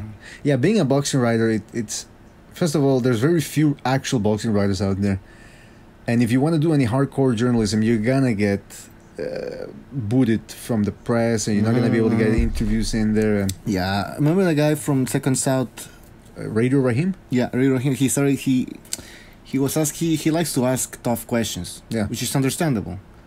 But I remember at some point the Floyd Mayweather and his camp, they didn't like his questions. Mm-hmm. So then I don't remember that. Yeah, I do remember. And then it basically started to what's the word I can choose? Blackball him. Blackball him? Yeah. They didn't give him any interviews or anything. So it's like, so what does that mean? So these boxers, they only surround them. Well, they only allow certain interviewers to talk to them. Just you're not gonna get the full story out of fucking Fight Hype. Now that is, we're not here to disparage anyone. Well, actually, I'm not here to disparage anyone, but this is a boxing debate arena, so if you want to say whatever you want to say, King Butcher, you certainly have the right to say. You don't like FightHype.com. You don't think that they ask tough questions. Well, if I want to know about Mayweather and about what Trunks is going to wear for his next fight. Yeah, stuff like that. Yeah, sure. Well, hey, listen. If I want to see his house, a little tour or something, yeah. That's sure. what I'm saying. It's a tough business being a boxer, right? Because you have to tread a line, and if you go overboard from either side, things aren't going to be good. Either you ask the tough questions and you can't have access to the boxer anymore, or you start sucking up to them and you lose, you lose your faith, or people lose faith in you. You know, your standing, your reputation is besmirched by the soft questions that you ask. Which is a shame, and it happens. I mean, it doesn't justify what's going on in boxing, but in MMA too. You piss off Dana White, you know, the UFC, and he'll blackball you too. That's why you always see this, you know, the people asking Dana White his opinion on the fights. Like, who's gonna win this fight? It was a fucking robbery. I mean, that was a fucking robbery. I want to see this fight. I want to see that fight. Yeah, I don't like Dana White either, man. I want to ask you a question. Who do you like? Who do you like? No, I mean, come on. The guy is like in the face-offs. He's right in the middle there. I mean, I don't want to see his fucking face in the face-off there. You know, when the boxers are facing each other. Yeah, because at least he's trying to be like the security, like the bodyguard there, trying to separate both fighters. And I'm like, what the fuck is this? Because at least in boxing, let's say De La Hoya and Hopkins, they're behind, but they're on the side. You know what I mean? They're not, like you said, right in the middle, watching the camera, smiling at it. That just doesn't happen. But then again, hey, by the way, another thing, if you compare boxing to MMA, which we don't do all that often here, but let's do it anyway, because this is a BDA live transmission. We're testing it out, see how it works. If you want to join us, contact us through the email address at the bottom of the screen in the green letters, boxingdebate@hotmail.com. I repeat, boxingdebate@hotmail.com. Contact us through that. We'll invite you to the Google Hangout, and you can talk to us and tell the boxing world what you want to say, your opinion on anything. Could be the fight from yesterday between Horn and Pacquiao. It could be the Denis Shafikov versus Robert Easter Jr. fight. Who else fought? Povetkin fought yesterday against some guy I've never heard of, and apparently he won. But yeah, okay, so what was I saying about UFC and MMA? UFC and boxing, which one I usually compare. But I remember you not being a fan of Bruce Buffer. Am I right about that? That's correct. Would you get closer to the mic there? Yeah. Bruce Buffer, well, this guy, my God, he's like a fucking clown. If you look at the moves he does when he's introducing the fighters, he's making all these weird moves. He's jumping around. He's wait, let me just test it. In other words, he's doing what you do when you're drunk. Right? Yeah. No, I was checking the sound. So why don't I like him? Well, he has no talent. Let's be honest, he just screams, "Hey, in the red corner!" I can do that shit. You can do it. Can I do Michael Buffer? No. You know, the composed, you know, the voice, deep voice. He's got a certain suaveness. Class. He has class. Yeah. And that's what boxing is. It's classy. Despite some of these boxers being all trashy and shit. Like who? I don't want any names. I'm kidding. But boxing is still a classy sport. If you look at the people sitting in the front rows, even if it's not like an event in the Mandalay Bay or MGM, whatever, they're well dressed. You know, I'm not saying just because you're well dressed you're better or anything. Right, I'm saying I dress well and I'm a piece of shit. So exactly. I'm saying boxing has class, man, and Michael Buffer represents this. And then what? Yeah, keep going. And Bruce Buffer, he's not talented, man. He only screams and he jumps around. Why does he have to act like a like? But it's interesting. That's what I want to say. It's interesting how people can get used to something, because now, when he go before the main event, when he goes, it's time. So it's like it's the equivalent of let's get ready to rumble for them, and people say it along with him, which means there's actually people that are looking forward to when he says that line. Yeah, because people now have associated Bruce Buffer to a UFC event. So you see, that's why they're like, oh man, I couldn't imagine a UFC event without Bruce Buffer, because now he's part of the nostalgia for them. But if we analyze Bruce Buffer's performance, analyze. We're gonna be in the lab there critically, right? He has no fucking talent. He only screams. He only screams. He jumps around and stuff like that. So, I don't know. You asked me about Bruce Buffer, what I thought about him. I don't think he's that talented. I mean, I don't think he's that talented. You referred to him as a no. It's time. How lame is that, man? It's time. Even at least Showtime is better because it's not just time, it's Showtime, man. yeah, it's a show. It's a presentation. It's like an event. It's just time. Time for what? At least time for the fights. It's time. And then he screams. So, but I'm interested in the thing that you're saying. It's a Pavlovian kind of association thing where people have now. It is. Now they're salivating and shit, man. Because people have said, I've read the comments on the internet. That's all I do. I read comments on the internet. And people are saying, "Wow, man, I can't." Like you said, I can't imagine a UFC main event without Bruce Buffer. I'm thinking, take Bruce Buffer out for a couple of months. I think they're gonna get used to it. No, yeah, I know. But it's like me when Larry Merchant left. I was like, shit, a pay-per-view without Larry Merchant, like a big HBO fight. But then you get used to fucking shitty Max Heller, man. So. No, I've never gotten used to that. I've never gotten used to Larry Merchant leaving. I also miss George Foreman. Okay, now I know you fucking those shoulders. Looking, what is it? Oh, he's in Trinidad is intimidated. He said by Del Hoyo's shoulders. I'm paraphrasing here. He didn't say that exactly that way, but or that when Roy Jones was fighting Eric Lucas, and he says, the way he's sweating, they're sweating differently. And Larry Merchant, as always, calls him out, and he goes, "What do you mean by that, George?" He goes, "Well, some people sweat up, and some people sweat down." I was like, "What?" George Foreman, when he was commentating on De La Hoya against. Little Isalot for the against Corte. Corte. Yeah. Well, because if you guys remember the De La Hoya Corte fight, neither guy was doing much. It was a very tactical performance the first couple of rounds, even before. But anyway, Corte was doing most of the jabbing, and De La Hoya wasn't throwing that much. And then the Merchant goes, "Well, De La Hoya is not doing all that much, George." And George goes, "Not much is a lot for Oscar De La Hoya. Not much is a lot." And you see there's a little pause, and then Merchant goes, "What does that mean, George?" But see, here's the thing. Here's the thing about George Foreman. Certain times, not always, but I think certain times he was fucking with Lampley and fucking. I know. He was saying dumb shit, but every once in a while, I think he would fuck with him. Because, for example, I remember when Hamed was fighting. Yeah, he was pro Hamed, pro Nassim Hamed. And then Lampley said. Hamed said before the fight that it was ordained by Allah that he was going to win the fight. Well, I think Allah knows how to spell Barrera. B-A-R-R-E. Right, insinuating that, sort of like mocking a little bit, no? Yeah. And then Foreman says, "I don't think you like him all that much either, George." I know. Sorry, fine. I got this. When Barrera slammed Hamed's head against the turnbuckle, and Lampley said, I get the impression he doesn't like him all that much, George. And George Foreman goes, "I don't think you like him either, Jim." And Jim immediately goes, "I like him fine." And George goes, No, you said some things that I don't think you like him. And then there's a long pause, and they probably blocked the mic or something and start having a conversation. Or maybe the people in the truck say, "Hey guys, come on, work it out." I think George Foreman liked Princess Hamed because he was a power puncher. But hold on. Here's another instance. Heavy hitter. Here's the best.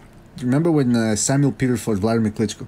And they brought George Foreman back, because I forget what was going on. I think back in those days, Roy Jones was on the outs with HBO.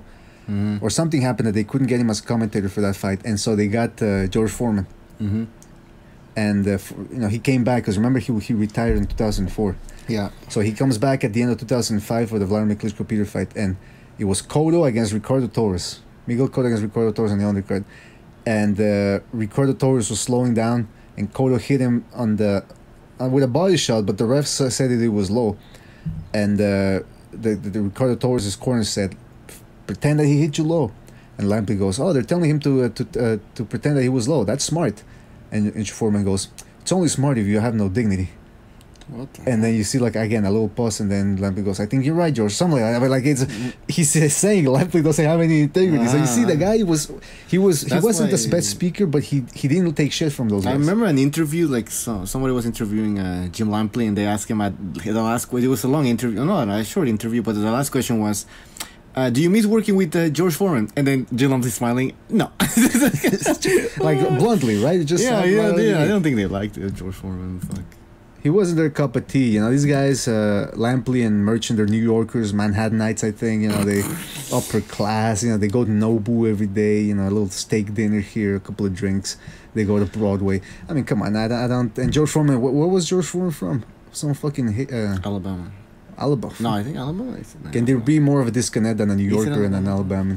But What was I gonna say about George Foreman? Oh yeah, and even in the 90s, mid-90s, when they hired him as a commentator, there were a lot of people that were Georgia. Oh, he's from Georgia? No, that's Evander Holyfield. Why don't you look it up there, King Butch, instead of just spouting off whatever comes to your mind first? Haiti, he was from Haiti. Uganda. But, yeah, people didn't like George Foreman when they first hired him. And when the first couple of fights, people were saying, get him out. People were actually, they didn't like Foreman. They didn't like it. He's from Texas. It's Texas, man, yes. Alabama, Texas, close enough, right? No, wait, Oklahoma's close to Texas, not Alabama. But hey, did you get the fucking Hotmail right? Yeah. Now, are you sure it's Hotmail then, not Gmail? It's Hotmail. All right. Just checking. But yeah, George Foreman, when he started out as a commentator, people didn't like him either. Mm-hmm. People didn't like him because he listen, I'm not saying he was smart. He would give shit back to Jim Lampley and Larry Merchant, but he did say a lot of strange things. Or like the leopard, didn't he comment on Shane Moses' leopard trunks once or something? Said that was intimidating as well. Oh yes. Was the big hands also? He has big hands. That I do agree with now. That I do agree. Let me tell you something. Oh, okay. Well, when did he say about that? Oh yeah, Ricardo Torres. I think again the Ricardo Torres quarter fight. He said something about you look at Torres's frame and you can't see the power where the power comes from. So evidently his hands have it. He's just one of those guys with heavy hands. I'm like, so he's saying that he was talking about big hands, physically big hands. I don't remember, man. I think, man, but I will say that people with big hands, I do think that they have more power because it's like a hammer. Yeah. But I do also think that it's the forearm and the wrists, the tendons.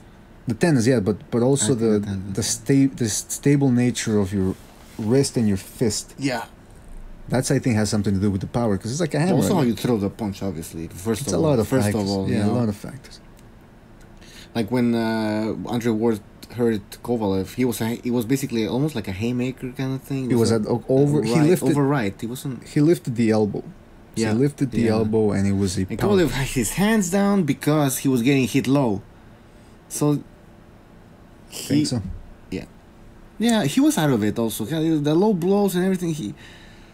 By the way, did you hear that? How many pay-per-view buys that fight did? 130. 130. Apparently, almost 30,000 less than the first fight. Yeah, of course. But Rock Nation didn't even promote this fucking fight. So I don't understand. These guys that don't do anything to promote the fight, or promotional companies that do nothing to promote it, or very little. Yeah. And they can still get their guy tons of millions of dollars. How does that work? I want to understand, how did Andrew Ward, because okay, Miguel Cotto, we know if he fights on Puerto Rican Day Parade weekend or whatever the fuck it is, he can get pretty good numbers in Madison Square Garden.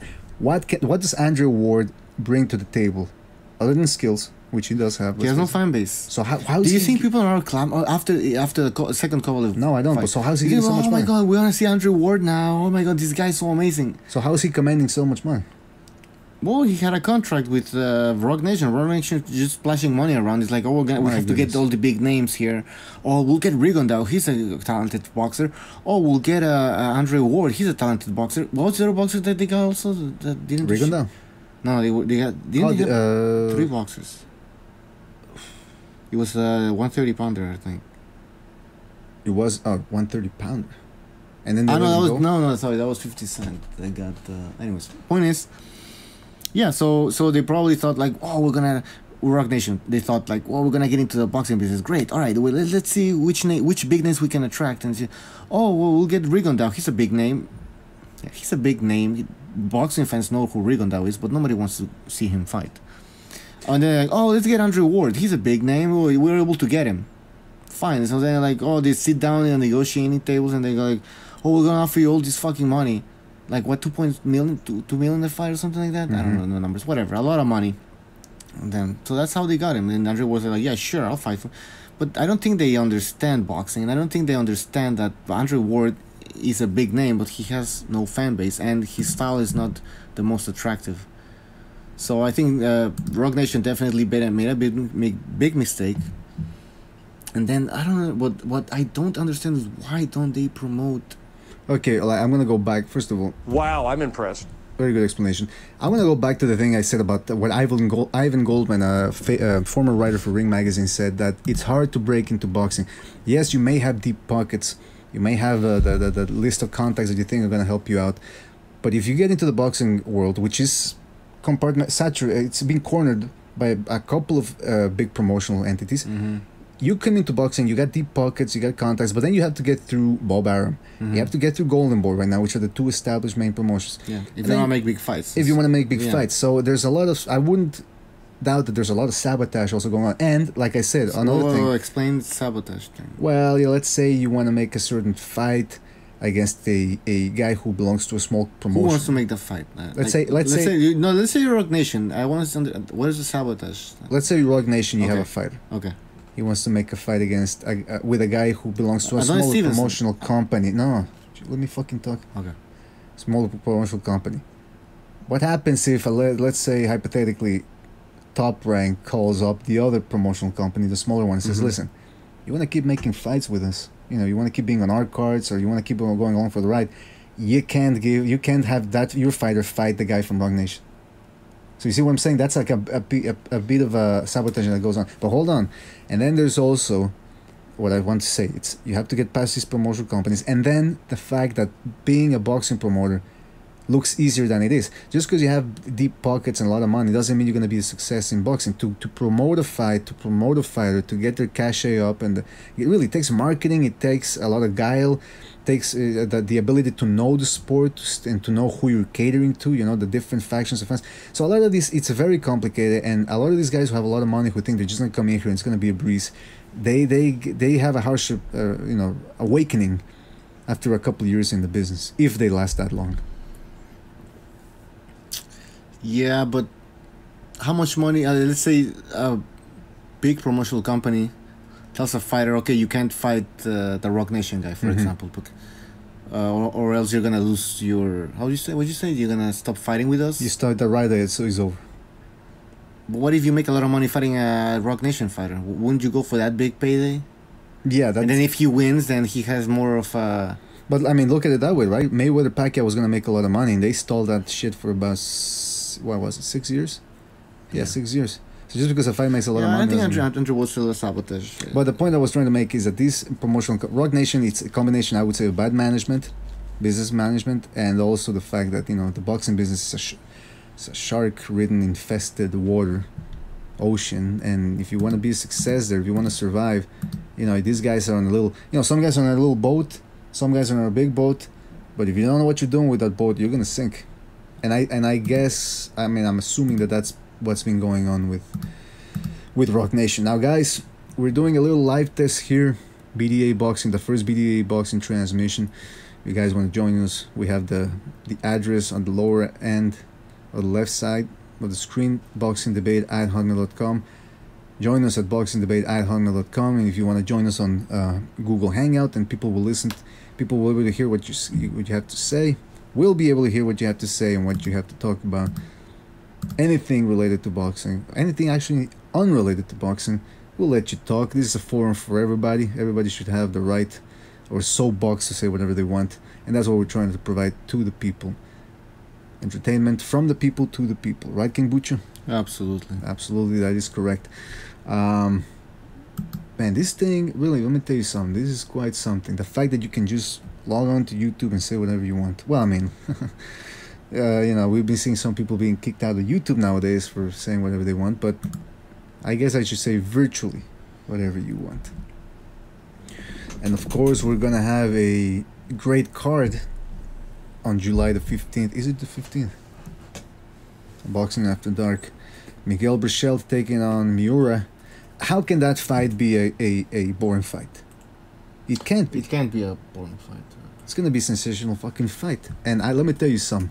Brichelt is a strong. He looks like a welterweight in there. I was watching the Francisco Vargas fight again. The guy Brichelt looks like a welterweight, and Miura, we all know, he's a strong little lightweight himself, who hits very hard. He reminds me of. I'm not even gonna try and say the name, but the guy who fought Gonzalez, a Thai guy, similar type of power. July 15th at the Forum in Los Angeles on HBO, Boxing After Dark. Also, Jezreel Corrales The guy who dethroned what was the Japanese guy's name? I'm drawing a blank here nowadays. Anyway, you guys know who I'm talking about. Long reigning 130 pounder. And Miura? No, not Miura. No, sorry. God damn, we've been doing this. Hey, how long have we been doing this stream for? 3 hours now? Or at least, right? Oh shit. We're going. No, an hour and 40 minutes. It feels like 3 hours, let me tell you. It feels like 3 hours. But anyway, Jezreel Corrales, who was able to dethrone, and I'm gonna look the name because I don't want to besmirch anybody. I don't want to respect anybody. Jezreel Corrales, Uchiyama. Jesus Christ. Why am I... What? I need a cup of coffee, man. And you need to drink less beers, for Christ's sakes. But yeah, Jezreel Corrales, who dethroned Uchiyama, he's going to be taking on Robert Castellanos, who defeated Yorkis Gamboa in an upset not that long ago. And we also have, what's the other fight? Joe Smith Jr. versus Barrera. That's going to be a great fight as well, right? Yep. It's going to be a sensational fight. Those are the type of events that Boxing After Dark used to put back in the day. This is old school Boxing After Dark. Absolutely. I mean, you can't get any more quality than that. It's I mean, and Miura, the main event, Burchell versus Miura, come on. I don't know who I'm going for in that fight. Miura is still dangerous. I don't care. I just want to see a good fight, and I will see a good fight, so I'm happy with that. Did you just say... Oh, also, well, when is the great fight? Did you just say you don't care? No. No, you said that. That is pride. Is the great Guerrero fight? The Guerrero against... the Figueroa? Figueroa, yeah. That's somewhere around that time as well, right? That's gonna be a great... That's gonna be a great fight. It will be, I think, an entertaining fight. But I mean, Figueroa, when he was with Golden Boy, I was thinking, man, this, you know, they were hyping him up as this next, sort of like a tour guide type fighter who always delivers action, and he disappeared. Why did he disappear? Remember when Golden Boy? I'm gonna look that up. He still had all those fighters that Al Heyman stole. Yes. How good of a job was De La Hoya doing with all these fighters? I don't know if it was De La Hoya or Schaefer, but they were doing a good job with. Okay, well, yeah, Golden Boy. Mm-hmm. They were doing a good job with these fighters. They were fighting consistently. Yeah, at least they were fighting. They were fighting, and then Showtime was beating HBO at that time. 2013 was Showtime's one of Showtime's best years, perhaps one of the best years of boxing I've seen in a long time. Now, what the fuck is PBC doing with all these 200 plus fighters that they have? He has all those fighters. He's holding them hostage. They can't do. Where is fucking okay, Thurman? Any news on when he's gonna be fighting? Well, he's injured. Remember? Oh, right, injured. Well, okay, he's not. Well, let's say allegedly. Well, some people are saying hypothetically. Imagine Al Heyman paid him. Imagine Al Heyman paid Thurman to. I have a clip of the conversation actually that, you know, Thurman says, "I want to fight," and the other guy says, "I'm gonna get you paid, and you're not gonna have to fight for a year." And I have the conversation right here. Take the money, keep your fucking mouth shut. Take the fucking money. Take the fucking money. Take the fucking money. That was Al Heyman talking to Keith Thurman. Take the money and just, you know. No, but seriously, there's a lot of fighters that we don't know where. Figueroa, was he injured for 2 years or something? I don't even know. That's what I wanted to ask you. What the fuck happened with Figueroa? I don't know. Nothing good. Danny Garcia, okay, is he injured? Why can't he fight again? You know. Yeah, when was the fight? Bring him back into the limelight. Prepare him for another big. When was the Thurman March? March. I think it was March. And we're in the beginning of July now, and no announcement. Nope. About any upcoming fights or nope. Lara, is Lara fight? I don't give a shit about Lara, but I mean. Are you telling me you still want to see him? I'm still satisfied with that Yuri Foreman slugfest that we saw. Oh, amazing fight! That uppercut. No, seriously. I mean, people are gonna say that you like to hate on PBC. Well, give me a reason why I should like PBC. The PBC. It's free. It's free. I mean, at the beginning, even let's be honest. I admit I was like, pumped. You know what? They're gonna be putting fights on CBS. Oh yeah. You have Sugar Ray Leonard there in the intro video. Remember they have Hans Zimmer for some reason. That's right. Yeah, like they're trying to go back to the old school days of the 80s. Having boxing on live TV. What do you call it? Like not basic. basic cable. Network TV. Network TV. Yeah, we're gonna have fights on network TV. It's gonna be great. I'm gonna a lot of people are gonna start to follow boxing again. But there was no continuity with the boxers. You know, we had like Garcia fights once a year. They don't even like. They should have done like a tournament at least or something like that. You know, like you put Garcia against somebody else in the main event, and then you put like his next opponent in the undercard. Then they face off each other. They start talking bullshit. Nothing like that. Man, they had a platform to do a lot of things, and they were all over. They were also PBC. The PBC was all over the place. They were all over these channels. You never knew when the next fight was gonna happen. So for casual boxing fans, they're not gonna take the time to go in on the internet and go like, okay, no. So now next fight's on ABC. CBS. Oh, next fight's on NBC. This is on NBC Sport. This is on ESPN. Spike. This is on Bounce. It's like the fights were all over the fucking place. Yeah, Food Network. I mean, come on. That Food Network was gonna be next, man. It's They was. I think the PBC, when we look back at it, is gonna be one of the. Everybody was hopeful. I've never met anybody on the internet, especially, who said, "I don't want this to succeed." Yeah, there might have been some people that said it indirectly, like, "Oh, I don't think it's going to succeed," because secretly they didn't want it to succeed. But like you said, Thurman Guerrero, that was their first fight, and I was like, "Ooh, but then Guerrero still had something left," and I was like, "Man, that's a good fight." And then they had already announced Garcia versus Peterson. That was another one, and then you got Andy Lee against Quillen. I mean, those are good fights on paper. And then every once in a while, then it started with the mismatches and the guys you've never heard of. Guys you've never heard of. Diluting it. Guys you've never heard of doesn't bother me because you got to start off somewhere, right? I understand. But there were a lot of mismatches sprinkled with a couple of big fights every once in a while. There were lies. Well, the ESPN deal. Remember, they want to have they're gonna have one event, I think, at least on ESPN every month. Oh yeah, for 6 months or something like that. They're like sort of like a Friday Night Fights kind of thing going. Never even materialized. They took away Friday Night Fights. They never materialized. Yeah, well, that's why there was Friday Night Fights died. That's why it died, because they are like PBC promised them, I guess, to put on boxing events, which never happened. So then we ended up with no boxing on the ESPN at all. Liar, whore, and you know it. It was just a big joke. It was a Ponzi scheme. I think a lot. That's what I'm thinking now. How many boxers do you think now that are with the PBC want to be on ESPN now? You know, those PBC boxers are not doing shit right now. How many do you think I go like, well, shit, I wish I was fighting on ESPN like in the next few months. Or HBO, obviously HBO, but also ESPN. They have a big reach, right? Or hell, even Showtime, because they haven't been showing that. Yeah, right. Well, but on ESPN especially, they have Lomachenko now, who's gonna be fighting there, and Lomachenko, he's becoming. He's a name that's transcending boxing in some ways. I mean, if you watch, if you hear, like, for example, people in the MMA world, they're talking about Lomachenko. Huh? You have in the Joe Rogan show, you have him and his guests who are MMA fanatics. They're talking about Lomachenko. He's like, have you seen this guy Lomachenko? He's really good. He's like, he's one of the best boxers I've ever seen. Blah blah blah. So Lomachenko is transcending boxing, and he's now fighting on ESPN, which is even better because all these people that have heard about Lomachenko, heard a bit about him, now they're gonna be able to see him on ESPN, which is easily accessible, unlike HBO, which is premium cable and Showtime. So. Man, like I said, a lot of these PBC fighters are probably gonna be a bit jealous of what's going on now with Top Rank and ESPN. Yeah, because listen, I say this again, boxers, what they want to do is they want to get paid. If you ask a fighter what do you like most about your job, they're gonna say the money.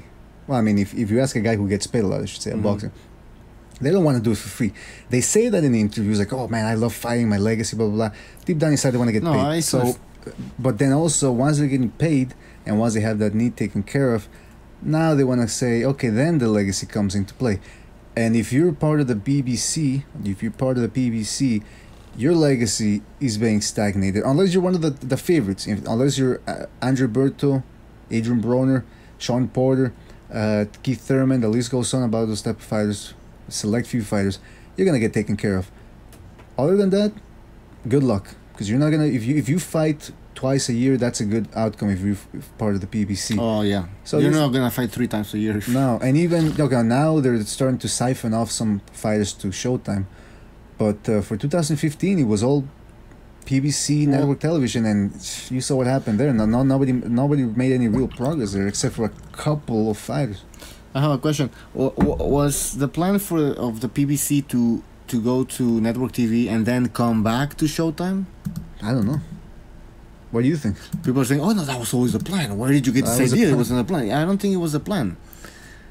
And then so now you're getting. Remember when you see the Showtime Boxing and you see PBC in the logo? Mm-hmm. You see, it says Showtime Boxing, and then on top it says PBC with small, really small font letters. It's like, is all that money splashing and all this money that was spent and right. You. For what? For getting your logo, like PBC logo, that's small there. That's what I think they had big aspirations of monopolizing the sport. Even maybe having their own their own belts. Remember? Mm-hmm. They actually, I believe they actually were going for. Well, remember the first, what was it? The Keith Thurman Guerrero fight? The OBA. They were trying to hide the OBA. Yeah, they were trying to hide the belt. So why would they do that? They were trying to. Al Haymon was trying to create a UFC style. So that was always the plan from the beginning. Yes, that was always the plan. But then I guess, so if that was a plan, then that means that as they went along, I think they started to realize we're not going to be able to achieve this. But they still trying. So it's a big failure then, if that was the plan. It's a huge failure. No, now we can tell. Now we can. I think with certainty we can say that it was a big failure. It's been 2 years. We can actually make a proper assessment. Hey, look, listen. As long as the people who lost the money don't mind. As long as it wasn't hard-working people. Because like I said, here at BDA, we're... it's not your money. What do you care? Well, it's a show for the people, by the people. Right, guys? So, if anybody out there lost their money because of the PBC, we certainly sympathize with you. But if it was a bunch of like the Waddle Reed, what was it? The Wendell and Reed. It's a bunch of billionaires, and they lost a couple of $1 million here, which isn't a lot for them. All right, who cares? But if it makes things more difficult afterwards...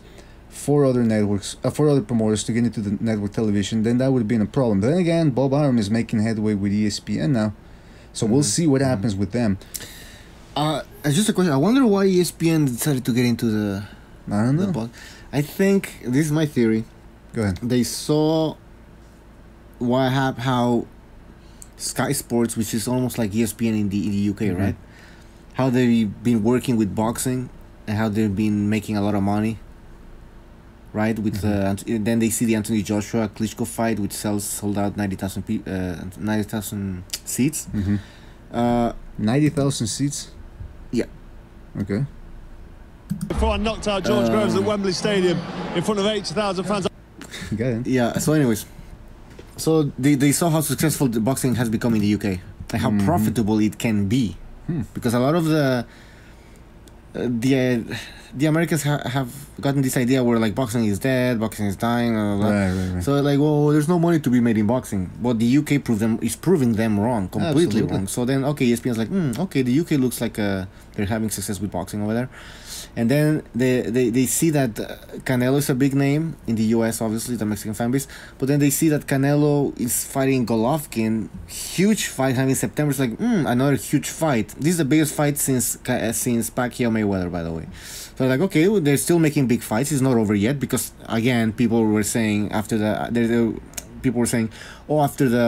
Mayweather Pacquiao fight, there won't be any more big fights anymore. It's gonna be the last big fight. Okay, whatever. So now they're proven wrong because now we're gonna have Canelo and Triple G. So then ESPN goes again like, interesting, another big event. Then they see McGregor against Mayweather, another boxing event, which is it's a circus, but it's still a boxing fight, including that includes Mayweather. There's a lot of boxing talk going around here. Why don't we maybe we'll give boxing a shot? So you're saying they're seeing all this momentum exactly, gain, or that it's been gaining, and they're saying let's delve our feet a little bit, but in boxing, but at a high class level. Absolutely, not the level we used to in the ESPN Friday Night Fights. Yeah, they're going in strong. They're going in strong because, like you said, first of all, it's not ESPN Friday Night Fights. No, it's not. And look, listen, Lomachenko has that it factor, or what I call the ooh and ah factor. And I say ooh and ah because when he fights, he's got such a stylish style in that he does things that are akin to dance. Because let's face it, Terence Crawford, everybody knows how high I am on him. I made a video that got pulled down because of copyright issues. But I did a video on Terence Crawford about his skills against Felix Diaz. I'm also a fan of I mean, I respect Andrew Ward's style. I think he's a very effective style. But neither of those guys, when they fight, makes people go ooh and ah, because of the way that Lomachenko uses those angles, switches angles. Like I said, it's almost like a dance. He puts his hands down, he hits people, and then he backs off with his hands down and makes people miss. It's the type of style that makes people... It's a spectacle that everybody can enjoy. It's not just counter punching and jabbing the shit out of a guy. So he has that ooh and ah factor that could make him into a mainstream star, like Pacquiao. You know, that's the thing. I want to say this. Lomachenko and I've said it before, I think. Lomachenko reminds me more of Pacquiao than he does of Mayweather or Roy Jones or whatever, because he fights in an offensive style. He's offensive. He's very offensive. He throws punches in bunches. It's not just one shot at a time. Now, that may change if he faces a guy of his caliber or a guy who can challenge him. But for the moment, he's an in-and-out type of fighter. He gets out. He gets out. You know, tap, in and out. And but he has a style that makes people go wow. And you know, I can imagine celebrities going there just to say, you know, I was there for the Lomachenko fight. You know what I mean? And the good thing is, if there's a lot of hype around Lomachenko and there's a lot of celebrities that go to watch his fight, I wouldn't be cringing at, like, for example, when all these celebrities, well, some celebrities used to go watch and see Mayweather fight. I would usually put myself in these people who don't really follow the sport of boxing, and I know these people were expecting a good fight, and then they're watching this piece of crap, and I'm cringing. I'm like, oh, I feel bad for these people because, like, for the celebrities, you mean? Well, not celebrities. For I don't feel bad for the celebrities. No, you're right. No, I'm saying for casual boxing no, fans. But they don't even pay for the tickets. You think I'm feel bad about right. No, casual boxing fans who think they're going, oh, this is the greatest boxer in the sport right now. Oh, they're like, what the fuck is this? I've had so many people tell me that, oh yeah, boxing is boring. And then I remember I used to ask them, well, which fight did you see last time? Oh yeah, that guy Mayweather, because he was the biggest star in boxing. So people who are casual boxing fans, well, they're gonna see if they actually decide to watch a boxing fight, they are gonna see Mayweather fight. Oh, okay. Before, if we're gonna say, no. Yeah, but now they're gonna see a show because we got Golovkin, we have but at the time, you know, it's like so. Yeah, I used to cringe. And I want to say, going back to Lomachenko, he is offensive. He's exciting. He destroys his opponents. He breaks them down mentally, man, like with Walters. So I think this is good for boxing. Having a guy like that. When was the last time you saw? Sorry, dominant but exciting. Dominant but exciting. You heard it from King Bucho. He says dominant and exciting. And exciting, yeah. That's what people say about me in certain areas of my life, but especially the domination part. But anyway, the point is this: Lomachenko has a potential, like you said, to become a big star. Yeah, but he needs the right opponents. ESPN is the best platform he can do. Oh, absolutely, because the casuals are going to be able to see him. He was also doing. Like I said, he was doing a good job on the HBO. Now he's going to be doing this on ESPN. Bigger audience. So this is good for boxing. This is great for boxing. You don't know what I can do. Say something. You just reminded me of something. Roy Jones had the... I know I'm going back now, but Roy Jones did have the ability to have been a bigger star.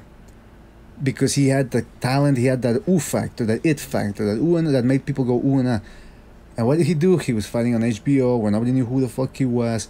He was fighting mismatches. And even sometimes the mismatches would go 12 rounds. Whereas he could have stopped them if he really wanted to, but he didn't care. That was Roy Jones. I remember in one interview, he even joked that I don't really like boxing all that much. Am I going to making music, cockfighting, or directing porn?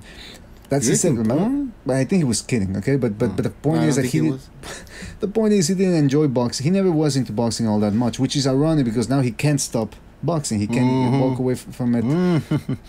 Now some people say it's because of money issues. I don't know. The IRS. But the IRS, fuck yeah.